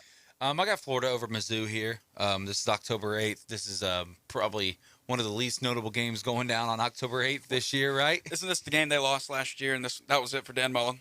Yeah. That Missouri game? Yeah, really. Nah, it don't happen again. Lightning ain't striking twice here. So yeah, I got Florida winning this one also. Some good college football on October 8th this year. I don't know a whole lot about what Eli Drinkowitz and Missouri's got going right now. I'm going to give the edge to the Gators of Florida and have them winning. All right, so the next game, at home again, by the way. What is this, 6 of the first 7 games at home? Yeah. And then they get a neutral site, and then they start playing on the road. It's really crazy. They got a lot of good home games this year. They do. A lot of the tough teams are coming into Florida Field at Ben Hill Griffin Stadium. LSU coming in on October 15th. Florida will do it this year. They will get over the LSU hump. It's been, I don't know what it is about them. Maybe this is that team. Even I know LSU was really good a couple years ago, 2019, but like LSU, not so great the last 2 years, has been able to still knock off Florida. I don't think it happens this year. And both these teams have huge question marks on what they're going to look like week 1. Mm-hmm. So we have no clue what it's going to look like. I see this game as a 50-50 coin toss right now as it looks. but I'm going to have to go with LSU.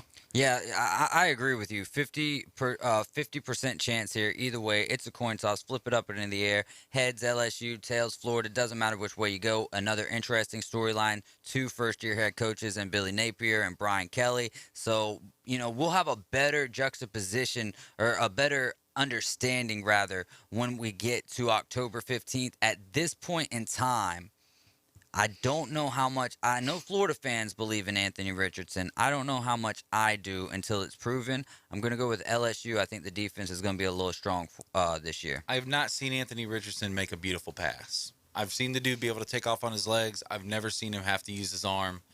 It's going to happen this year. People are going to be able to, in college football especially, I know that the running quarterback really takes off a little bit, but in the SEC, dude, they're going to have a spy on you at all times. Yep.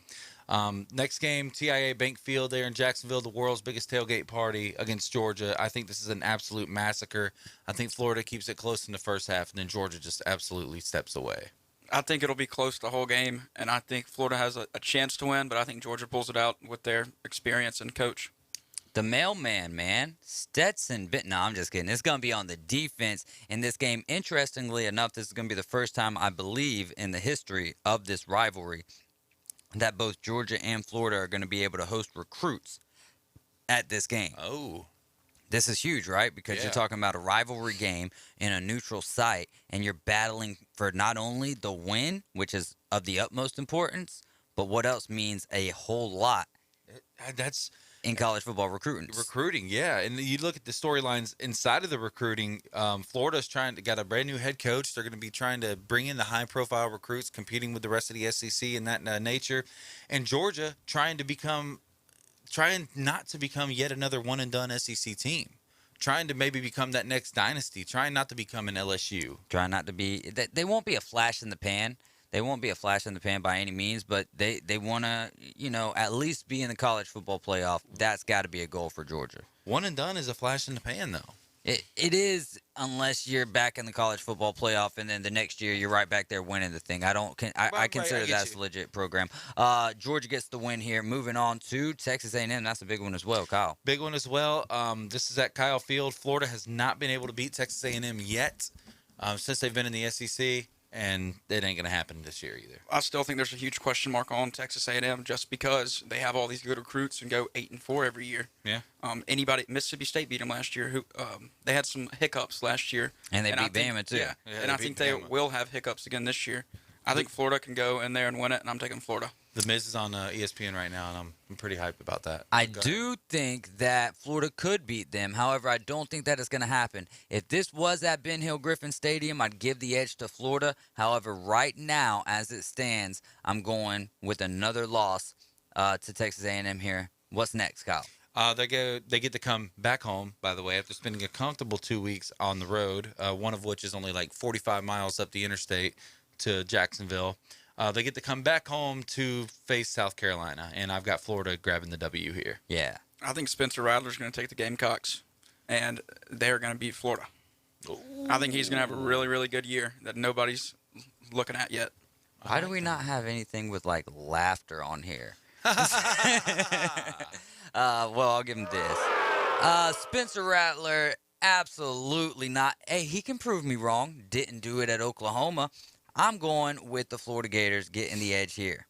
Vanderbilt, come on. I'm going to give the wash here for Vanderbilt. There's really no need to spend any time on that, right? And then the final game of the season. Can I say the A word on the radio?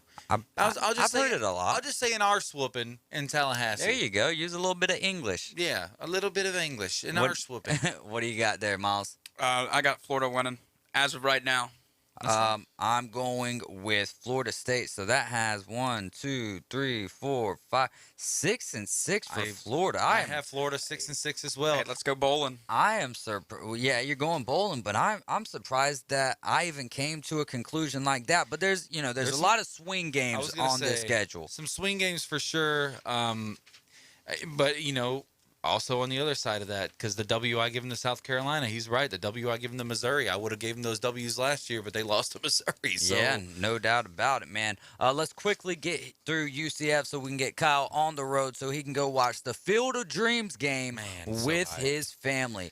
UCF starting off with South Carolina State, obvious L, right? Just kidding, that's a wash as a W. Yeah, I got him grabbing the W. How about the next game? Week 2, they're playing Louisville. What are we thinking about that one? Louisville's got to come to Orlando, but I'm going to give Louisville to win.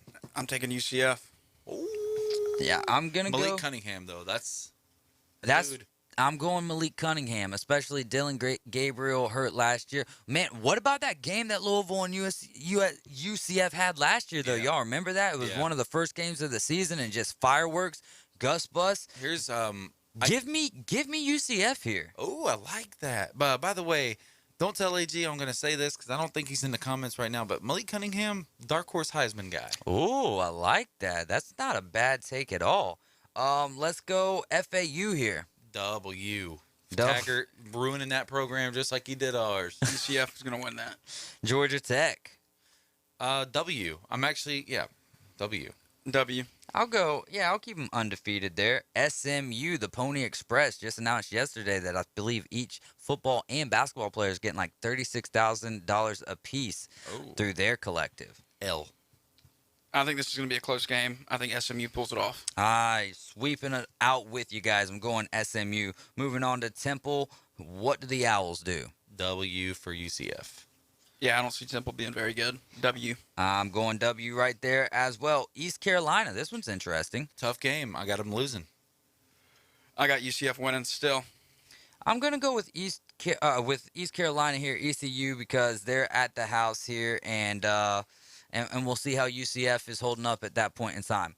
Moving on to Cincinnati, future Big 12 team. What do you got, Kyle? I just changed my pick. I'm gonna take UCF at home here. I read it incorrectly the first time. Thought it was in Cincy. It's back in Orlando. So I'm gonna take UCF in the upset. I think Cincy takes this. They still have a really good coach, really good cultural program there. I think they're gonna come back and be a tiny step back from last year, but they're still gonna be a really good team. I am not being fickle when I say Luke Fickell is a heck of a ball coach. I think he'll have Cincinnati ready to play.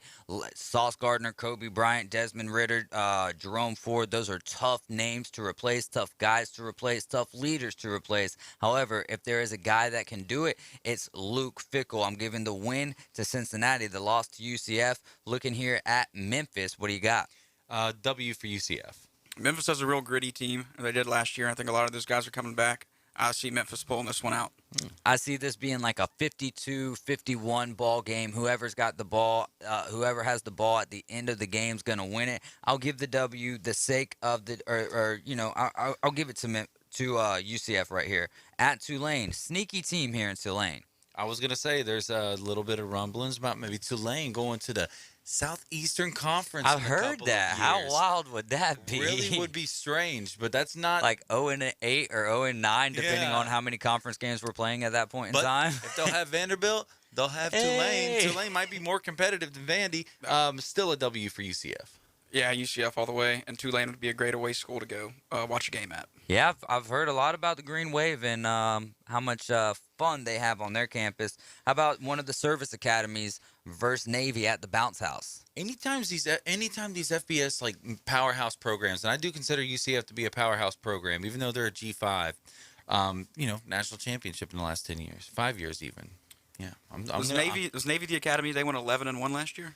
Or was that Air Force? No. I think it was Army had a good year. I think Army was at 9-3. Army, yeah, but they still lost to Navy. Yeah, that game was crazy awesome. Too. It's always a great game though. I love it. I got Navy taking the W here though. They always seem to struggle with that triple option, man. It's pretty hard offense to guard, but I'm going with UCF here. I'm going to take Navy taking down the Gus Bus. He's going to put a little sugar in Navy will put a little sugar in the gas tank of the Golden Knights. I'll give UCF the loss, the win to Navy, which has them sitting at 8-4. So we've got Florida Gators at 6-6. We've got the UCF Knights at 8-4, and then Florida State and Miami at 9-3. But by way of, depending on how we picked them, I had Miami winning, so that would basically make Miami, in my opinion, the king of Florida this year. I'm not going to say it out loud, but I had them with the best record in the state as well. I think it's going to be Florida. Florida. You've got Florida. I've got Miami. Kyle's got. Don't you say it out loud. The M word. Kyle, you're out for the day. Thanks so much, my man. We're going to have you back Monday, and we'll talk a little bit more about the news.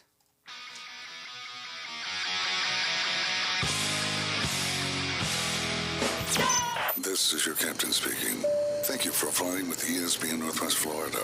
Please return to your seats, buckle up, and prepare for launch. It will lay down. Base hit. Here comes Ronald. Braves win it. The defending world champion Atlanta Braves are sponsored by Billberg Kia, Beltway Portable Buildings, Reliable Hydraulic Solutions, Ellis Agency Insurance, and ESPN Northwest Florida. And we apologize for any turbulence you've experienced this season with the Atlanta Braves. We know that juicy, cheesy, grilled to perfection burger sounds amazing, but it does sound like something is missing. Pepsi, baby. The yin to this burger's yang. Burgers and Pepsi go together like burgers and Pepsi. This perfect blending of flavors makes every bite of lettuce, every sesame seed on the bun, and every sip of that crisp, refreshing, ice-cold cola a journey to Foodtopia. Burgers, better with Pepsi. That's what I like. Is that the sound of an ooey gooey cheesy crunchy slice of P-I-Z-Z-A? Obviously, but as good as that sounds, we think it can get even better. Oh yeah, that's the sound of a freshly opened fizz-filled Pepsi. The only thing that can take this flavor medley of crunchy dough, mouth-watering cheese, and savory sauce to the next level. How about another bite? Pepsi and pizza sound like a match made in heaven and taste even better. Pizza, better with Pepsi. That's what I like. Earthworks of Northwest Florida knows it's a perfect time for you to update your home. Whether it's routine touch-ups or a new look, Earthworks has just what you need. Sand, stone, mulch, and gravel, pickup or delivery. Visit earthworks.com and request a quote. Discover your dream landscape with Earthworks of Northwest Florida. Love the land you live on. Earthworks of Northwest Florida, 2005 Industrial Drive. Ellis Agency Insurance has been serving Panama City and Bay County for years. They offer a full line of affordable insurance coverage of all types. Many people are attracted to Ellis Agency Insurance because of their friendly, knowledgeable staff. Call independent agent Johnny Ellis for a true comparison of your personal or business insurance. Ellis Agency Insurance at the Old Cullen Insurance location, 1134 Harrison Avenue, across from Dandy Donuts and Deli. Call 763-1627. Live from the Rib Crib Studio. Doing what other stations can't. The Afternoon Underdogs is live and local. 850-215-6290. Always be sure to listen for the dial tone. 104.3 ESPN Northwest Florida. We are back. We're inside the Rib Crib Radio Room. We've got about 6 minutes left to go, little less than that. Want to remind you guys to tune into the Coach James Hale Show live at 7 a.m. for the latest and greatest SEC and local talk. Man, what a lot of fun local talk we had here previewing the high school football season. And also want to remind you guys that 104.3 ESPN Northwest Florida is the home of the Mosley Dolphins. Me and Kyle will be doing play-by-play for them this year. Got a chance to meet Coach Tommy Joe Whidden today, and what a guy, man. Really excited to be able to shed some light on the local schools around here. It's going to be a lot of fun. Also, the Dave & Buster's Draft, 104.3 ESPN Northwest Florida Fantasy Football Leagues. I got 3 spots left. Text your name and email over to 850-215-6290. On tomorrow's show, I'm going to read the list off. If you feel like I've missed your name, reiterate your name and email. I'm trying to go through all of them, but we get a lot of text in on the daily. We've had a lot of great Facebook comments on. Guys, something that people on Facebook need to realize is I can't read off every single comment when I'm trying to guide the conversation of which we are dealing with. Also, if you ever wonder the camera being on the wrong guy, guess what? That's my responsibility too. So there's a lot of stuff going on here in the Rib Crib Radio Room. Thankful for Miles Lashley being in with us. Kyle is out. He's on his way to watch the Field of Dreams game. Cannot wait for that game tonight. It's going to be a ton of fun. We do have a couple of headlines to get into, man. Big thanks to Miles for helping us with the show prep today. Did an amazing job. He's learning how to run the board and stuff too, guys. So it's going to be a lot of fun. We've got some big things happening here with the Afternoon Underdogs. Looking forward to it. I love it, man. So a couple of headlines to deal with. The NBA retiring Bill Russell, number 6, across the league. What does that mean? I think it's awesome for the sport. Nobody will be able to wear it. It'll be up in every rafter in the country. Any NBA game you go to, you'll see that there. And it just gives him more recognition for what he did and what kind of guy he was. You know what else I would like to see? And this might be really hard to do in basketball compared to baseball because there's no fouls in baseball, right? But a day where everyone wears the number 6, somewhat like a Jackie Robinson day. Yeah, that would be pretty cool to see. Another thing, it just shows how much of an impact he had on this game. Now, what number is LeBron wearing in LA? Is it 23 or is it 6? I think he's on 6 now. Yeah, so he's going to have to change his number again, which means bigger jersey sales for LeBron James as if he didn't have enough already. But, hey, he's a great ball player. James White retiring from the Patriots. Kind of a surprise, but I guess Damian Harris is kind of taking that role. We're seeing guys younger and younger retire from the league, and also that position especially, a tough one. Your shelf life is 2 to 3 years. Yeah, I think James White, he might have gotten to what did they play today? What's that? They played tonight, I'm pretty sure. He got to they do. We got preseason football on tonight. I think he walked in this morning, he was like, yeah, I've made enough money. I don't know if I want to do this anymore. I'm retiring. But he had a pretty good career, all on the Patriots. Heck of a player. Okay, Corey OH says some people wearing 6 might get grandfathered in like baseball did for Jackie. Well, the thing is that could be a point, but really the only guy I can think of, and maybe beforehand, before my lifetime, the number 42, the only guy I can remember wearing that is Mariano Rivera. Oh, maybe Mo Vaughn, but I don't know if that was 42 or 44. That is a great point, though. It might, LeBron might get grandfathered in. However, I do believe that LeBron, I wouldn't say that it's disrespectful if he continued to wear it. I think that he has enough, love for the game and love for the greats who paved the way to change it, especially for a guy like Bill Russell, first African-American coach, I believe across all sports, but definitely in the sport of basketball. Just absolutely awesome. Glad that they're doing this. Another, a guy that they brought over, speaking of Patriots preseason football tonight, and N'Keal Harry out indefinitely after surgery, another weapon lost for Mac Jones. Yeah, this is another couch thrown on top of the dumpster fire that's going on in Chicago. There's no other way to really put it. Yeah. I think they're going to be pretty awful this year. And with the loss of him, he was one of their only, I guess, dependable receivers, N'Keal Harry, even though he still dropped some balls. I don't know what Justin Fields is going to do now.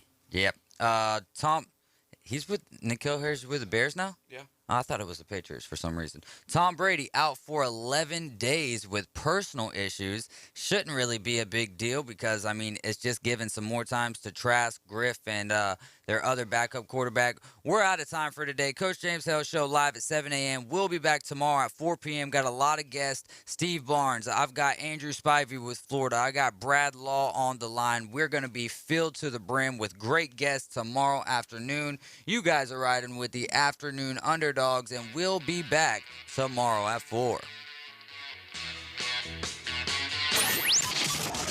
ESPN Northwest Florida.